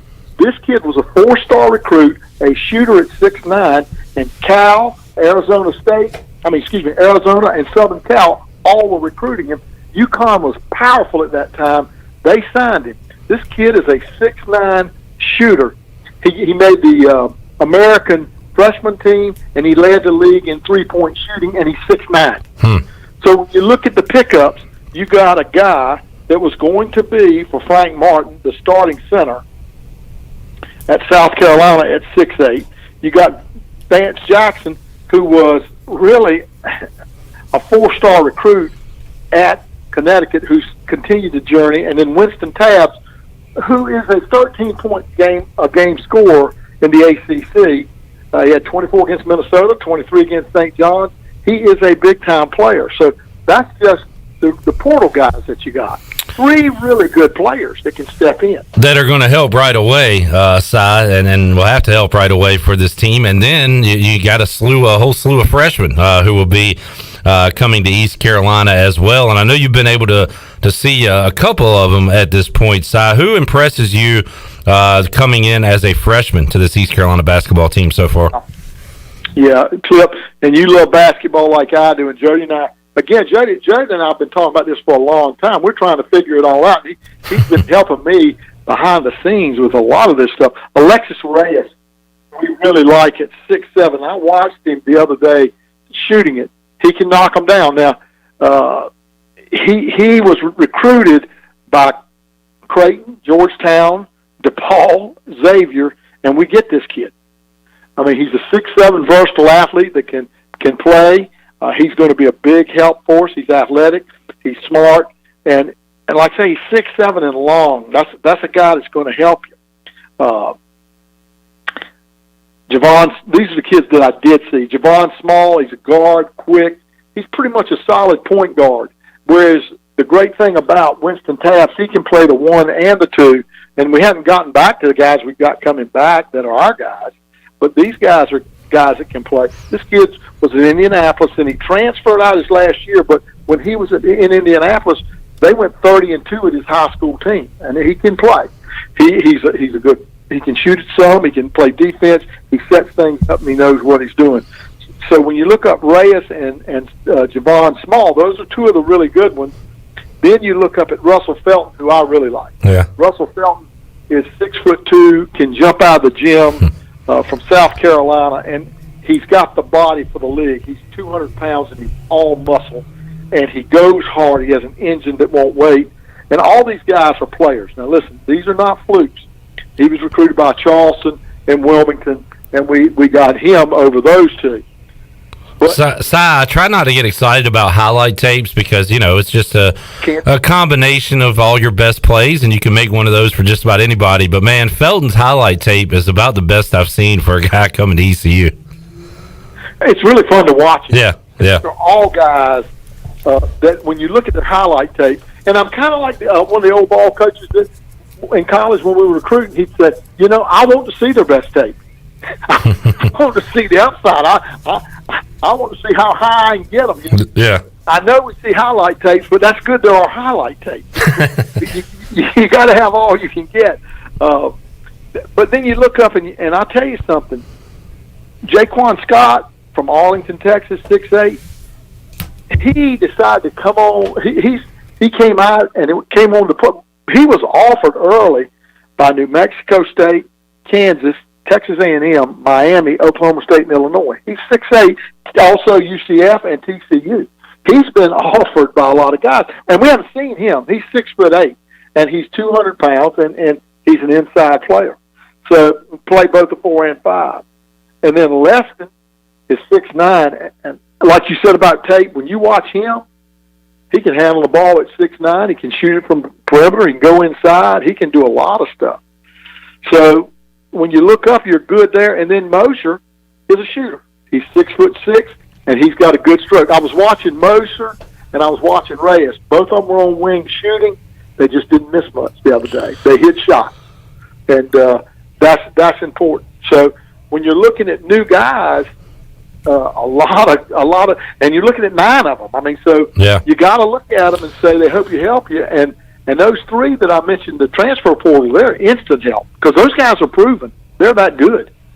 Cy Seymour joining us on the Fixed NC Live line. Cy, we saw Roy Williams step down. Coach K is going to retire at the end of this year. And in this new college basketball, this is what it is. It's bringing in new faces. It's hitting the portal. It's great to have players that ECU recruited that Joe Dooley brought here with Brandon Suggs and Tristan Newton and guys like that who are sticking around the program. You want a full team of that, but that's just not reality in where we are right now. So, have you had any talks with Coach Dooley, Coach Jackson, Coach Wright Easy about this new era of college basketball, and how locked in are they to what they're going to have to do year in, year out to add to the roster to make it better every year? Well, I've talked to Coach Dooley. I've talked to the assistants. I talked to George Wright Easy yesterday. I mean, but I also talked to the administrators. I talked to John Gilbert and Ryan Robinson and Jody or Greg Peart. You talk to guys that are in it. It is completely crazy, and it is very, very difficult. Fortunately, we have guys that are working and not worried about it. Yeah, they're jumping in the portal. Joe Dooley is going to work himself to death. He's a grinder from the Northeast. He doesn't know but one speed, and that's to look at kids and try to sign them. And they don't know quit. They don't know it. And for guys like me, it's a real adjustment. And because you're just not used to, you're used to seeing development. And I remember Jeff Lebo saying, I'm going to get out early because I can't handle all the changes. He saw it coming. Yeah. He saw it coming. And he said, this stuff, you have no control over kids anymore in that they can leave you in a minute. And with the I think AAU has had a lot to do with it. Yeah. And it just, kids will switch teams on the same week if they don't get playing time in AAU. Well, Joe Dooley and his staff have the ability to adjust to that, but it is very, very difficult. And listen, it's evident in the 3 kids that ECU signed.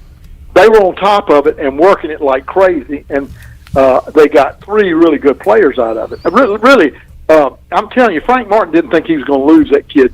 Yeah. He just didn't think he was going anywhere. So you got to give ECU credit. Now let's hope it all works out, but we were on top of it. Cy Seymour joining us. Cy, I got a question from John Moody on Facebook Live. He wants to know what you think about the Myrtle Beach tournament that ECU is playing in. Some real talented teams in that tournament with Davidson, Indiana State, New Mexico State, Oklahoma, ODU, Penn, and Utah State. And also ask if you know anything else about the out-of-conference schedule for 2021-22. Well, I think I think they'll go over to Charlotte and go play Liberty over there. I don't know the rest of the home games But I do know that that tournament is a bear. But go ahead and step in it and let's see what happens. Joe said the other day, he said this is a really good tournament, and he's right. And it is tough, but at least you've got kids back, and you also have kids that have played on this level going into this tournament. Don't make any runs. He is right. Moody's right. This is a big time tournament and going to be fun for each. Either way, early in the year, you want to get out there and see where you are. Yeah. I've always thought play tough early, see what you've got, and then you can make adjustments to where you are. So I think it's a good tournament, and it's an exciting tournament, and I like it that you don't have to travel all over the country to do it. You're going right down to Myrtle Beach. Fans can go in. ECU people can go to the tournament and enjoy it. Si, there's a lot of trends we might not like about college sports and college basketball, but I tell you what, this is one of my favorite. Yeah, we got March Madness and the conference tournaments and all that, but this time around Thanksgiving with all these tournaments going on, it is a great time to be a hoops fan. You can watch them on TV, and now that ECU is involved in one that has such great opponents in it, I can't wait for this one. Oh, no, you're exactly right. And what makes it even, think about it, Clip, even for ECU, the travel's easy. I mean, you're in Myrtle Beach, and you know people can go down. So you're right. And it's quality teams. And see, we're used to the beach. A lot of these schools that are coming in, this is a treat for them. You know, this is a real treat for them to go to Myrtle Beach. So it works out good for them. Wait, are you saying we got the advantage here, Si? I like this. I think we've got the advantage.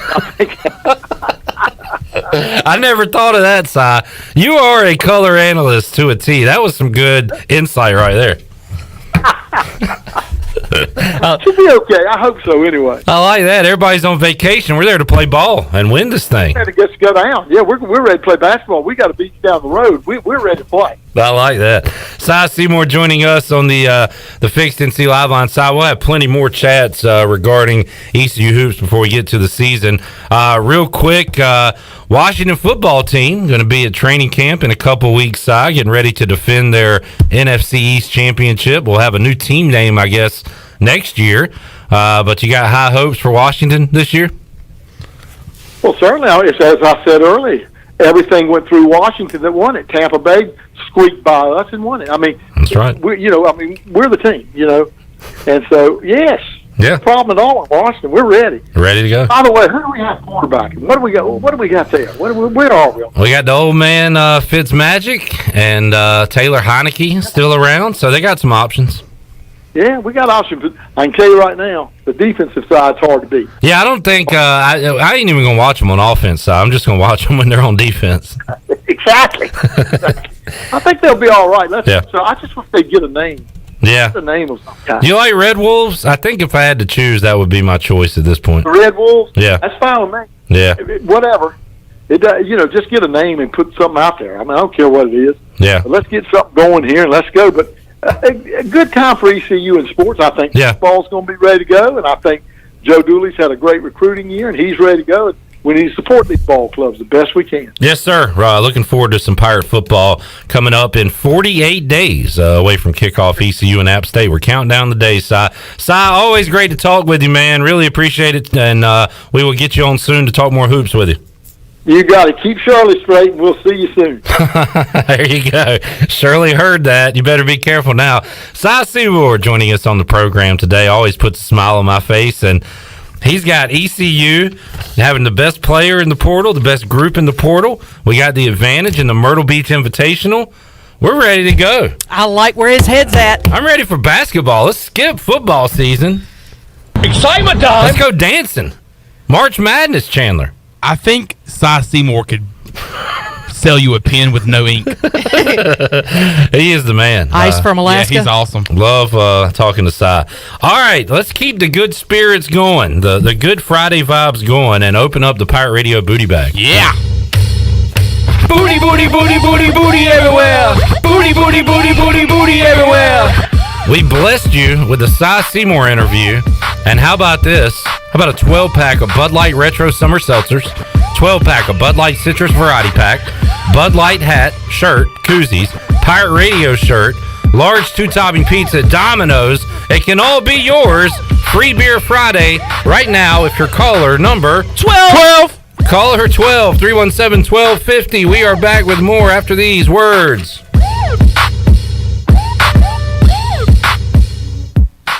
This is Stephen Igo. You've heard from me plenty on Pirate Radio Live and perhaps have read some of my work on hoistthecolors.net. Now, get an extension of our in-depth coverage on the Hoist the Colors podcast.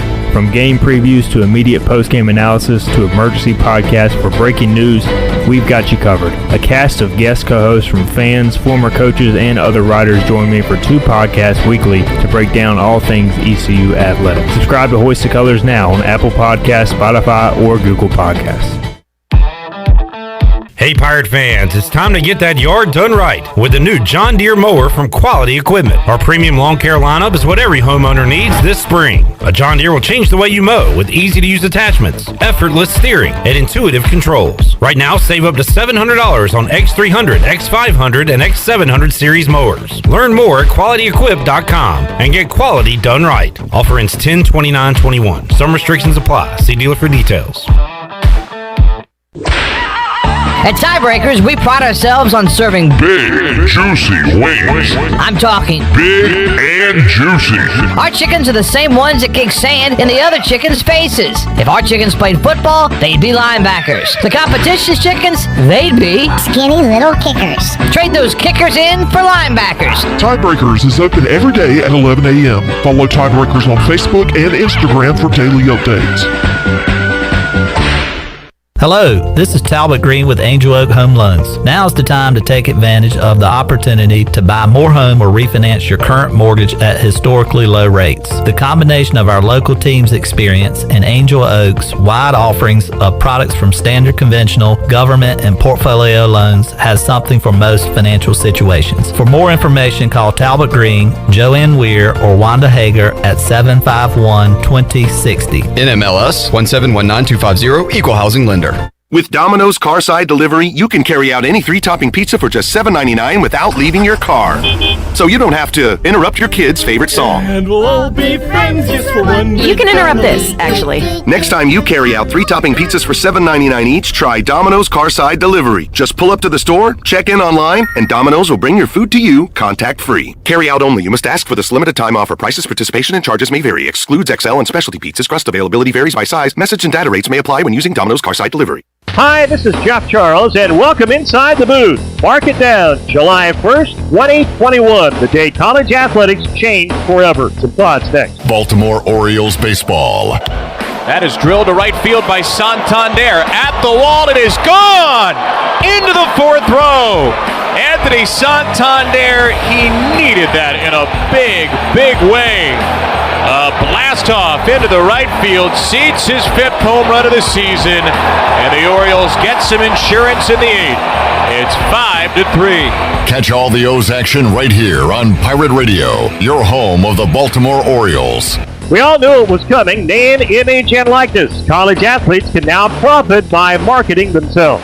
The transfer portal was first, where athletes basically now have a free agent system where they can go from school to school. And get ready, because it's coming. College athletes are going to unionize. Isn't it amazing how coaches, administrators, and the NCAA have changed their tune on all of this? The same people who just a couple of years ago were dead set against athletes profiting with their NIL are now applauding it. Here's what Clemson coach Dabo Swinney said in 2014. If we pay college athletes, you lose me.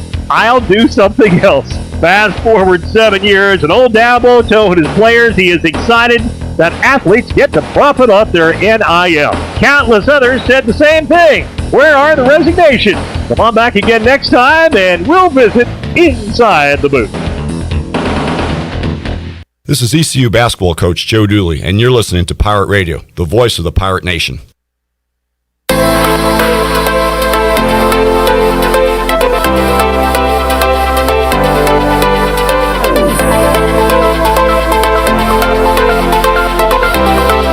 You're listening to Hour 3 of Pirate Radio Live. This hour of PRL is brought to you by Bud Light, reminding Pirate fans to stay in the game and drink responsibly. Bud Light, the official beer of the ECU Pirates, and proudly distributed by Carolina Eagle Distributing since 1989. Now, back to the show. Welcome back. Tiebreakers is open every day at 11 a.m. and is the best place to watch your favorite sports while enjoying the best wings in town, along with sandwiches, appetizers, cold beer, and more. Follow Tiebreakers on Facebook and Instagram for daily updates.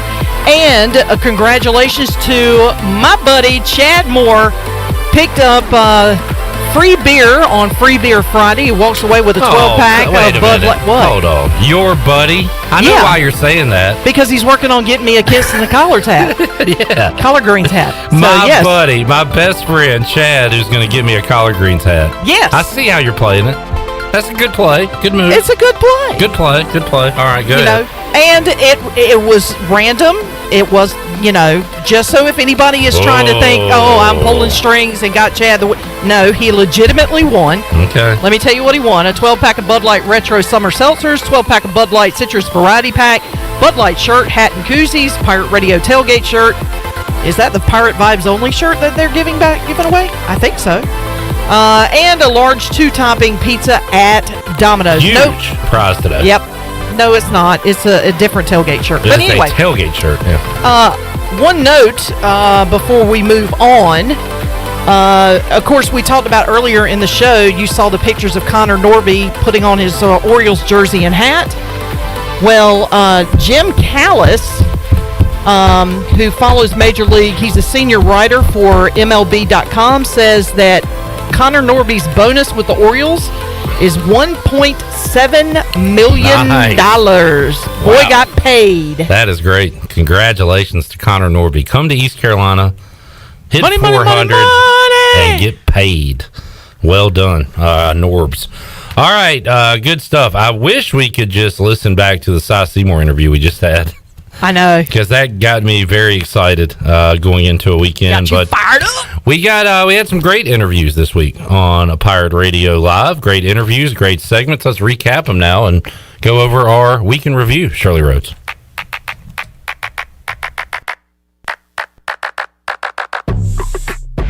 All right, let's kick off the week in review, looking back to Monday's edition of Pirate Radio Live, where Ronnie Woodward and I talked to the first-round pick of the Cleveland Indians, Gavin Williams, former Pirate pitcher.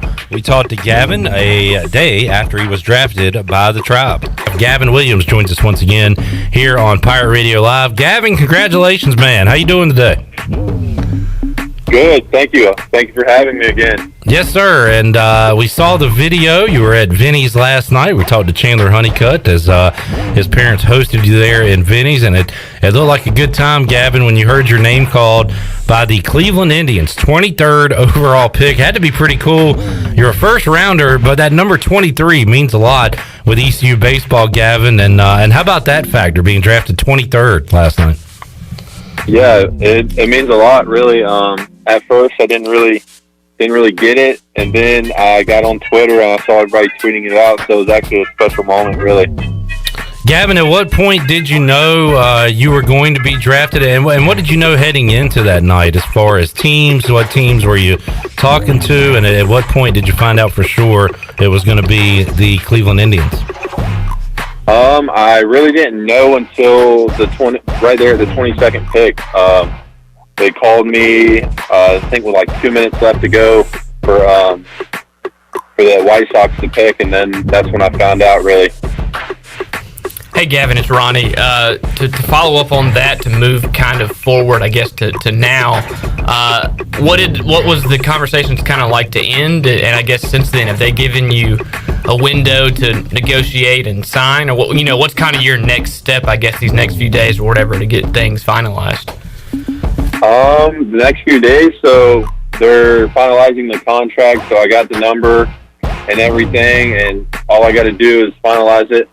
My agent's going to be doing that, and then they're going to call me and tell me when I need to go out. Gavin, have you thought about what your first big purchase will be with that signing bonus? No, not really. Maybe a car or something. Who knows? Okay, yeah, not a bad way to go. Gavin Williams joining us on the Fixed NC Live Line. Gavin, I know some guys get drafted and will get thrown into short season and start pitching again. Some guys will take some time off after pitching a lot during their college season. How about you? Is that kind of up to the team? If it is up to you, do you hope to pitch more here in 2021? That's really up to the team. If it's up to me, I'd love to go out and pitch, but I don't really have control over that right now. What on the broadcast last night, Gavin, they mentioned, I can't remember which one of the analysts mentioned that you might have made the most money of anybody in June as far as the way you pitched in that super regional against Kumar Rocker. Just what do you think about that when you hear maybe how important that one kind of performance and moment is for you? I mean, did you sense that day, or if since then you kind of realized like, yeah, that was a huge kind of performance?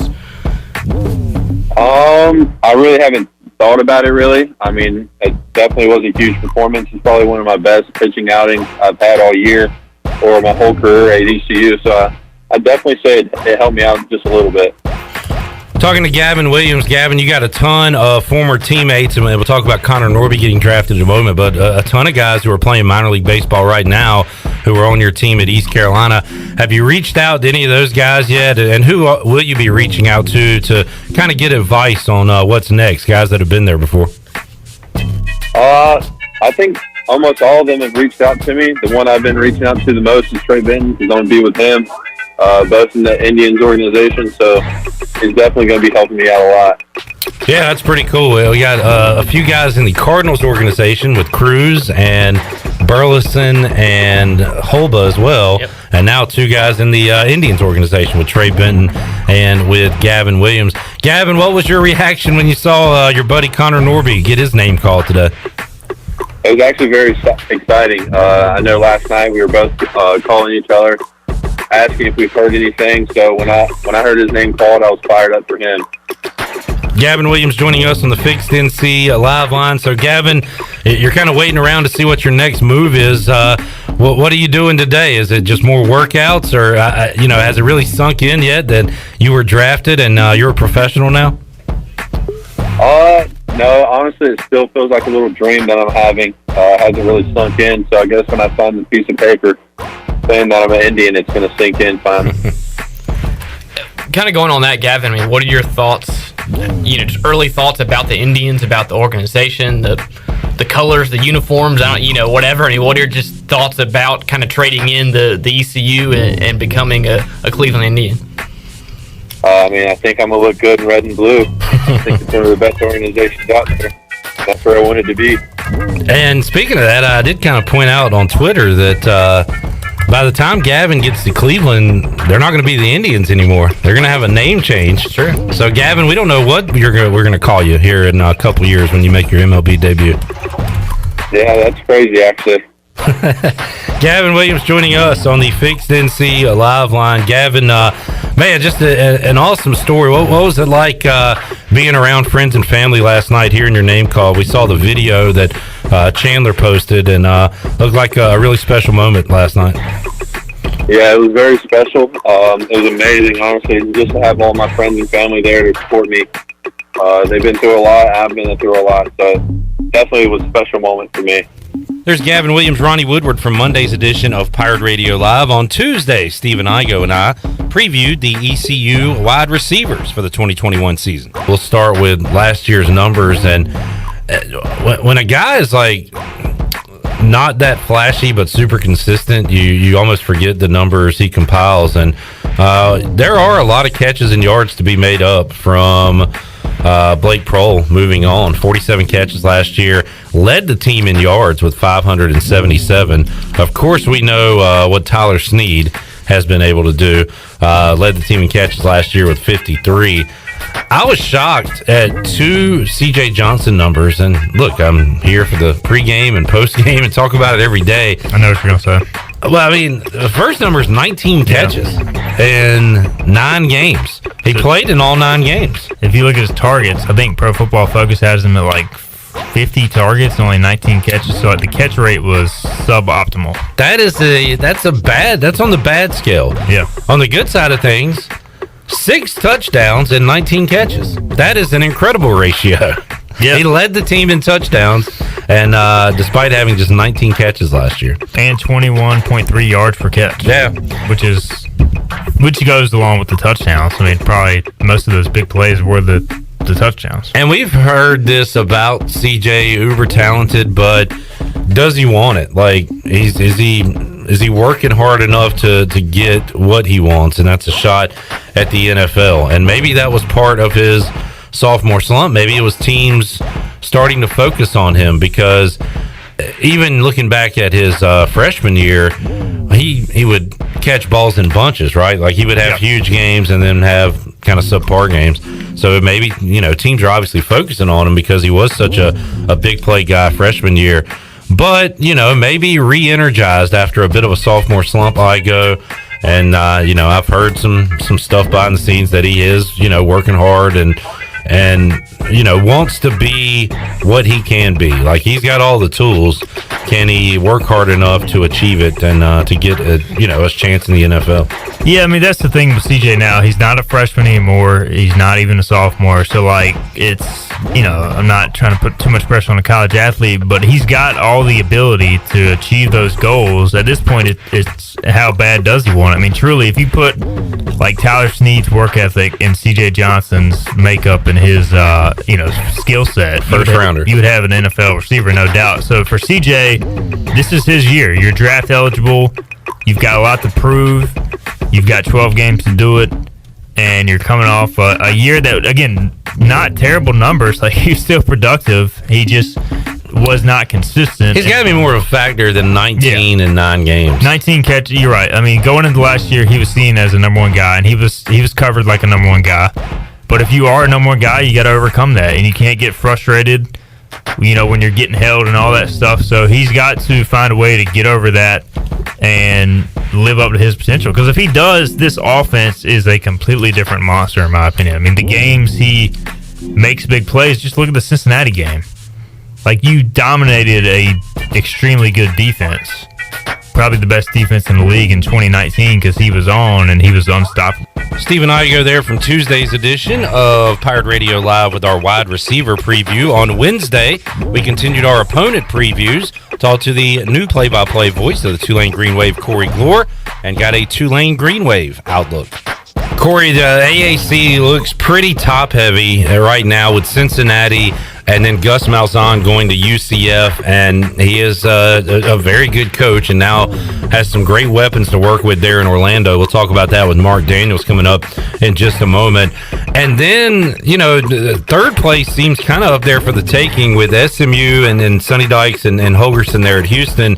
And I think you could put Tulane right there with those teams to potentially get into that third spot. And that would include Tulsa maybe taking a step back from what they were able to do last year. But what do the folks down there, Corey, expect Tulane football to be in 2021? Is that kind of a fair assessment that there is a top 2 in this league, and then the rest there is there for the taking?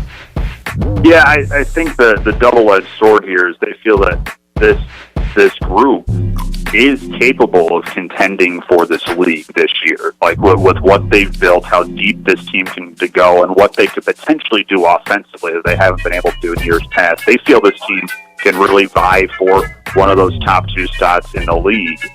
But the schedule might be a bit of a hindrance to that, because it is, you mentioned it, Cincinnati and UCF. They are on Tulane's schedule this year.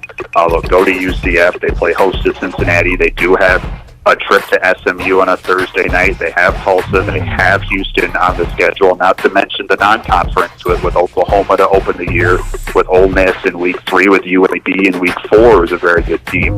So the prevailing theory is that this is one of the best Tulane teams that's been around for a long, long time and can contend for the American. The schedule is about as brutal as they've seen in a while. Conference schedule is tough. Non-conference schedule, if you're a Tulane fan, you got to be excited to get Oklahoma going to Yulman Stadium. And even that game against UAB, since resurrecting the program, the Blazers have been fantastic. And Corey also gets to call a game in Oxford, Mississippi at Ole Miss, 7 o'clock. on a Saturday night. That'll be a great atmosphere as well. So you want to talk about getting tested early. Corey, you got to be ecstatic. How quickly in the process did you realize the first game you would call would be Lincoln Riley and the Sooners coming to town for your first game?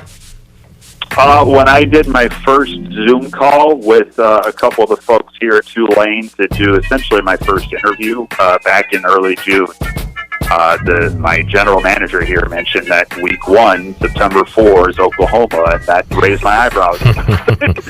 Yeah, I mean, it is very much on the minds of people here that this place will be filled up. There's going to be 31,000 here for an 11 a.m. kick time on ABC, hosting one of the nation's best team and maybe the nation's best player. It's getting a lot of traction here, no question. Then to swing around with Ole Miss in week 3 and that trip up there, a game that I think, a lot of folks, myself included, think that Tulane has the potential to do some noise in. And then UAB the week after here in New Orleans.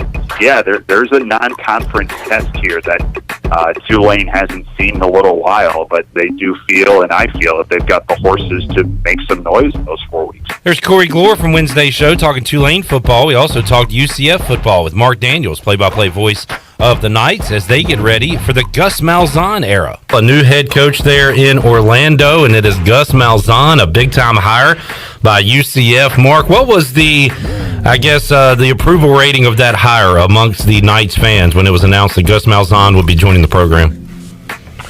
Well, I think it was surprising on a national level. I think for UCF fans, as a new athletic director, Terry Mahajer, had a connection to Gus when they worked at Arkansas State.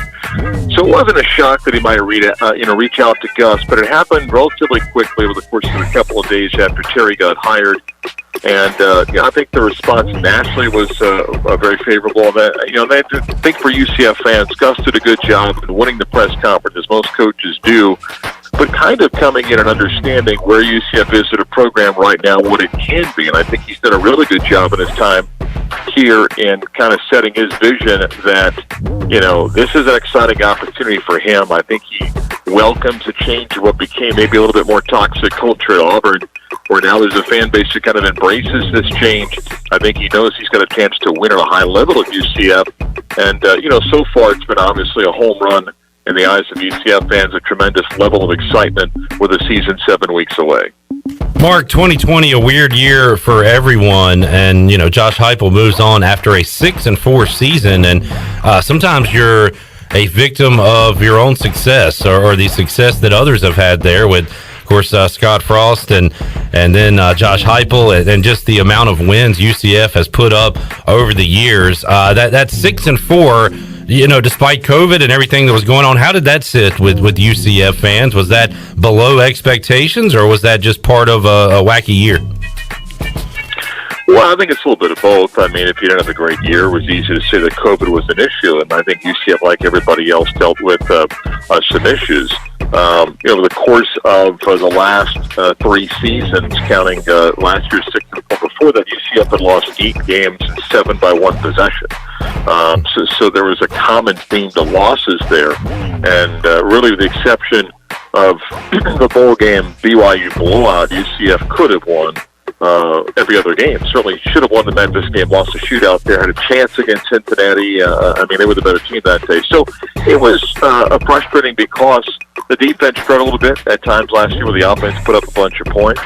And, it didn't end on a positive note. There was, I think a sour taste the way the season had gone, expectations, a lot of guys coming back for this season. And then, very quickly after that year ended, UCF lost its athletic director and Josh Heupel. So kind of left the program in a little bit of flux, but, quickly hired a very respected and high-energy athletic director who landed a coach that seems to really be embracing UCF. Has brought a lot of people in from Auburn, has brought some other people with good experience. And obviously, from a talent standpoint, UCF had a good chunk of that team coming back, and they've been arguably one of the most active teams in the transfer portal in the country. Mark Daniels, voice of the UCF Knights there from Wednesday's Pirate Radio Live. And on Thursday, Stephen Igo and I previewed the ECU O-line for 2021. Bailey Malovic looked like Bryce Williams playing left tackle. Just the frame on him. 6'6", just did not have the beef. Does he have enough beef in 2021 to be a tackle? So right now. Good answer. You okay? I was trying to think and talk at the same time, but it wasn't working. Bailey Malovic listed at 257. By the way, these weights have not been updated since last July. Okay. So hopefully those can be updated prior to the start of the season. But he's listed at 257. Mike Houston told me he played last year, I think, at 245 pounds. Yeah. Which is... I mean, you can see it.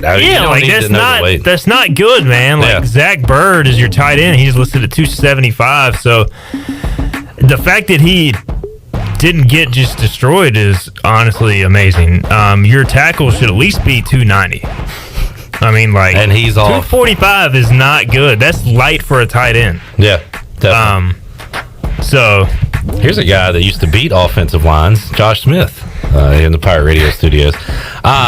So you've got him coming back. Is he a starter? He's added, I think Coach Houston said he's at 285, 290, and they expect him to be at 300 by the end of the season. They said he has just been eating like crazy. Like, that's all he's done this offseason because his metabolism is so fast that he's got to eat. And here's the thing. I mean, if you're 6'6", 300, and you can move like Bailey Malovic, like, you could be an NFL player if he could keep the weight on. He's that athletic. He's that long. His challenge is going to be keeping that weight throughout the season. Yeah, keep him throughout the season. I mean, he's going to have to pull a Bryce Williams and eat peanut butter in the middle Set of the night. alarms to eat peanut butter. I mean, that's what it takes to be an effective tackle if, you're trying to keep weight on. But I think with his playing experience last year combined with the extra weight, he should be able to be a projected starting tackle. Stephen Igo there. Position previews. We got those rolling along. We got opponent previews rolling. We'll do that throughout the summer here.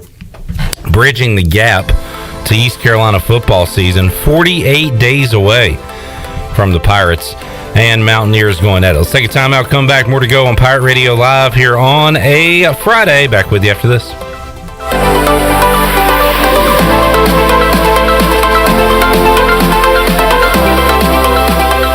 Pirate Radio Podcast. Best-selling author and motivational speaker John Gordon. The research shows those are the marriages that are more likely to stay together, where the spouse says, or the partner says, hey, can you show me this, or can you help me with the groceries? And you just make those small moments, small interactions of time. That is really the number one predictor of whether a marriage stays together. Listen to every Pirate Radio podcast now by visiting our podcast channel and subscribing in Apple iTunes or SoundCloud. The Pirate Radio Podcast is powered by White Claw Hard Seltzer, proudly distributed by Coastal Beverage.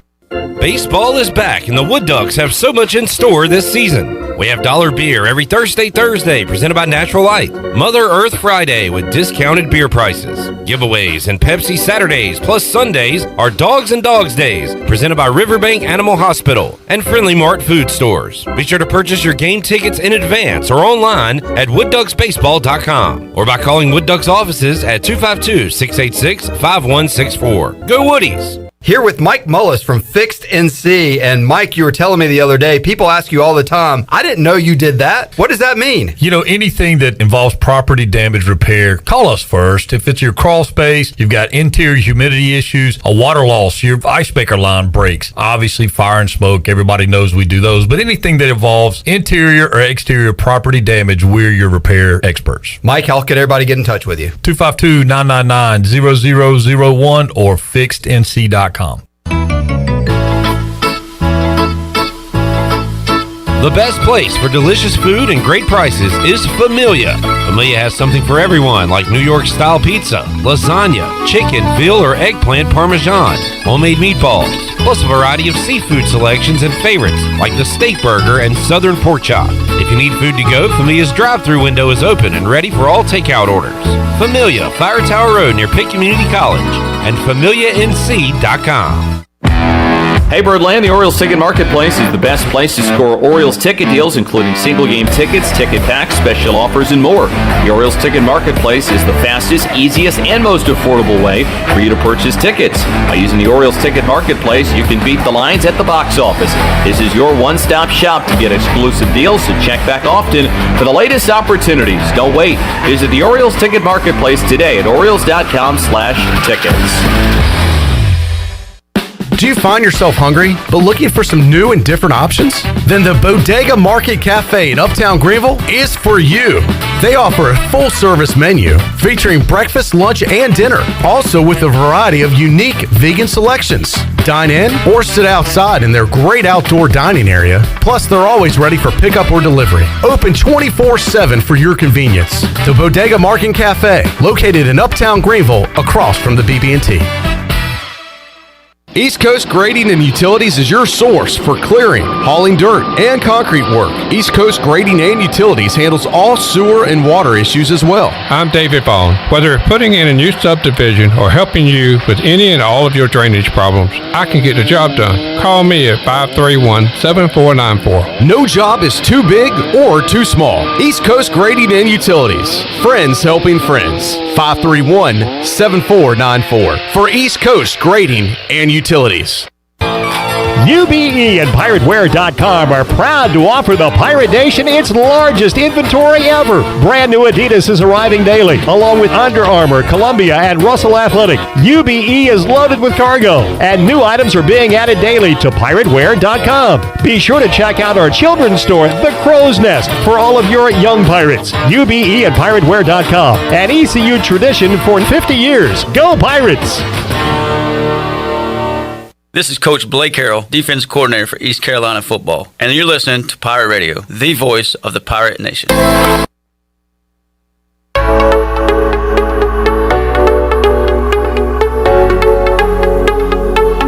You're listening to Hour 3 of Pirate Radio Live. This hour of PRL is brought to you by Bud Light, reminding pirate fans to stay in the game and drink responsibly.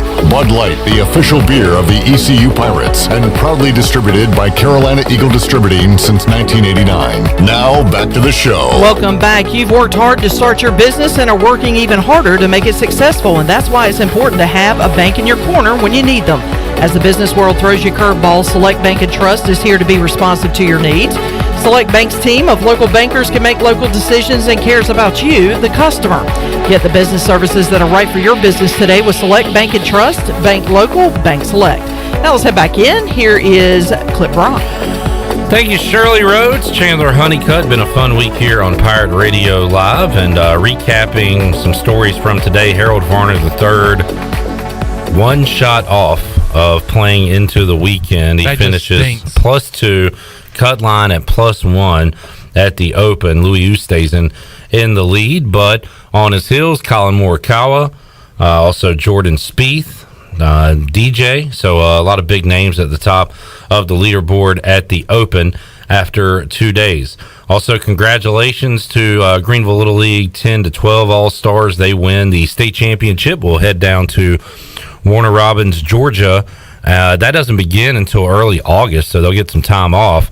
If they are either the champions or the runner-up in the Southeast there at that tournament down in Georgia, they will head to Williamsport. You'll be watching them on TV once again at the Little League World Series. So a couple of notes there. Also, congratulations to Connor Norby, one of the newest members of the Orioles organization, signing his contract and getting a big payday as he is officially signed with the O's. Well, now kind of, I don't know, Shirley, keep your eyes open when you do your updates on how quickly he is put out there in the lineup and on the field. Like for Gavin and some pitchers, they might not see any action at all. But those position guys, maybe we can get some updates on them right away. Give me 1 second. I'll pull it up right now and see what I got. I saw an Instagram story post from Gavin Williams today. He is landed in Cleveland and is at the whatever stadium that is in Cleveland, but a great view of the stadium there for the Indians. So he is in Cleveland, and I'm assuming going to be putting ink to paper here soon. I talked to Franny. He said he's down here, not sure where here is, but going through physicals, stuff like that, according to Thomas Francisco, as he is going to make it official, and we should be able to talk to Franny about all of that and him being drafted next week on Pirate Radio Live, so stay tuned for that. Yeah, so far as of right now, I do not see, and I'm just looking through here, I do not see Connor Norby's name registered within Minor League Baseball's website. They usually have a list. Yeah, I don't know if it's going to be like the short season stuff or if he goes to low A or how that works. But I don't know how that works, but I will keep an eye on it through the weekend, and if it does pop up, I'll make sure I share it. But as of right now, he does not have an assignment. I'm probably wrong, but I thought that like rookies that just got drafted go to Arizona and play in some kind of rookie league there. Yeah. I don't know if that would be the situation for both Gavin and Connor Norby, but wow. Ted Ginn Jr. just announced his retirement. Okay. Ted Ginn, former Panther. Former Cardinal. He had the speed. After a 14-year career. Been around a long time. We got to get another break in. Yeah. Let's take it. We'll come back. Wrap up Pirate Radio Live for the day and the week. We're back with you after this.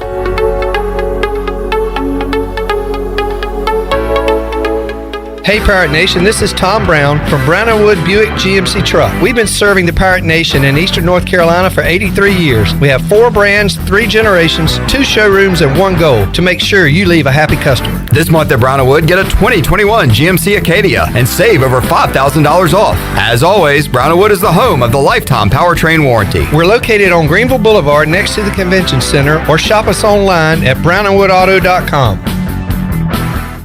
Hey Pirate fans, this is Cliff Godwin. Summer is here and I want to invite your son to attend Cliff Godwin Youth Camps. We will offer 3 sessions the weeks of June 28th, July 12th, and July 26th. All camps will be held at Clark LeClaire Stadium and campers will get baseball instruction from members of the 2021 ECU baseball team. Campers will also play games and each camp ends with our famous Pirate Slip and Slide. Full day and half day sessions are offered. For more information, visit cliffgodwinbaseballcamp.com. See you there. Go Pirates.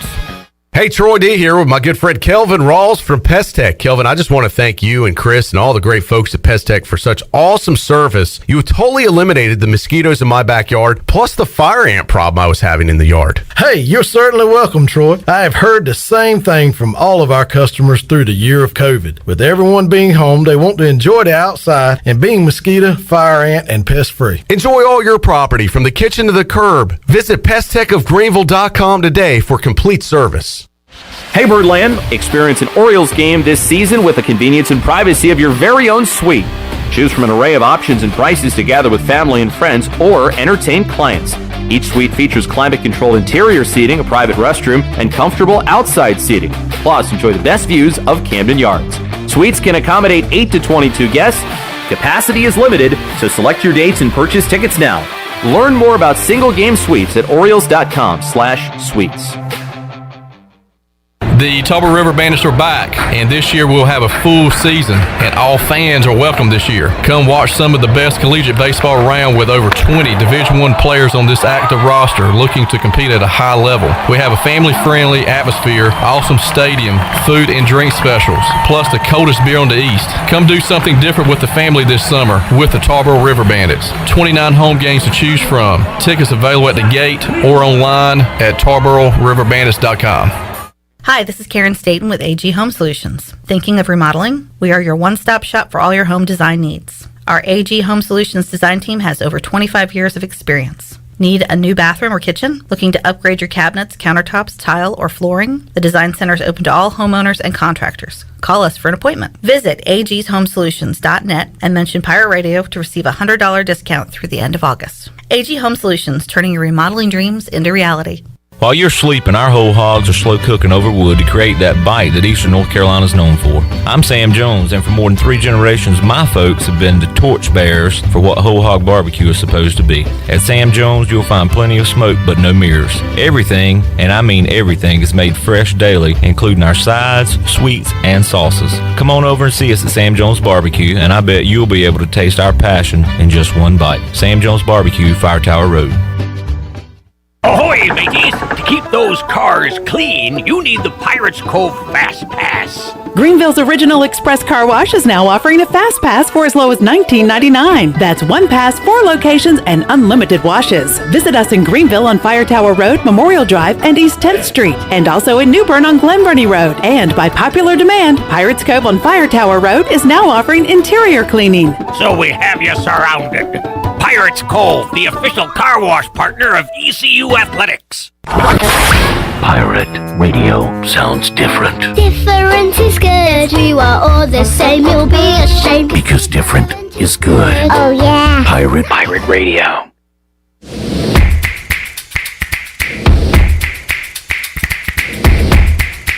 You're listening to Hour 3 of Pirate Radio Live. This hour of PRL is brought to you by Bud Light, reminding Pirate fans to stay in the game and drink responsibly. Bud Light, the official beer of the ECU Pirates, and proudly distributed by Carolina Eagle Distributing since 1989. Now, back to the show. Welcome back. It was another rough day for the stock market today. The Dow was down 299 points and closed at 34,687. NASDAQ was down 113 at 14,681, and the S&P fell 32 points at 4,327. That's your Wells Fargo Advisors financial report.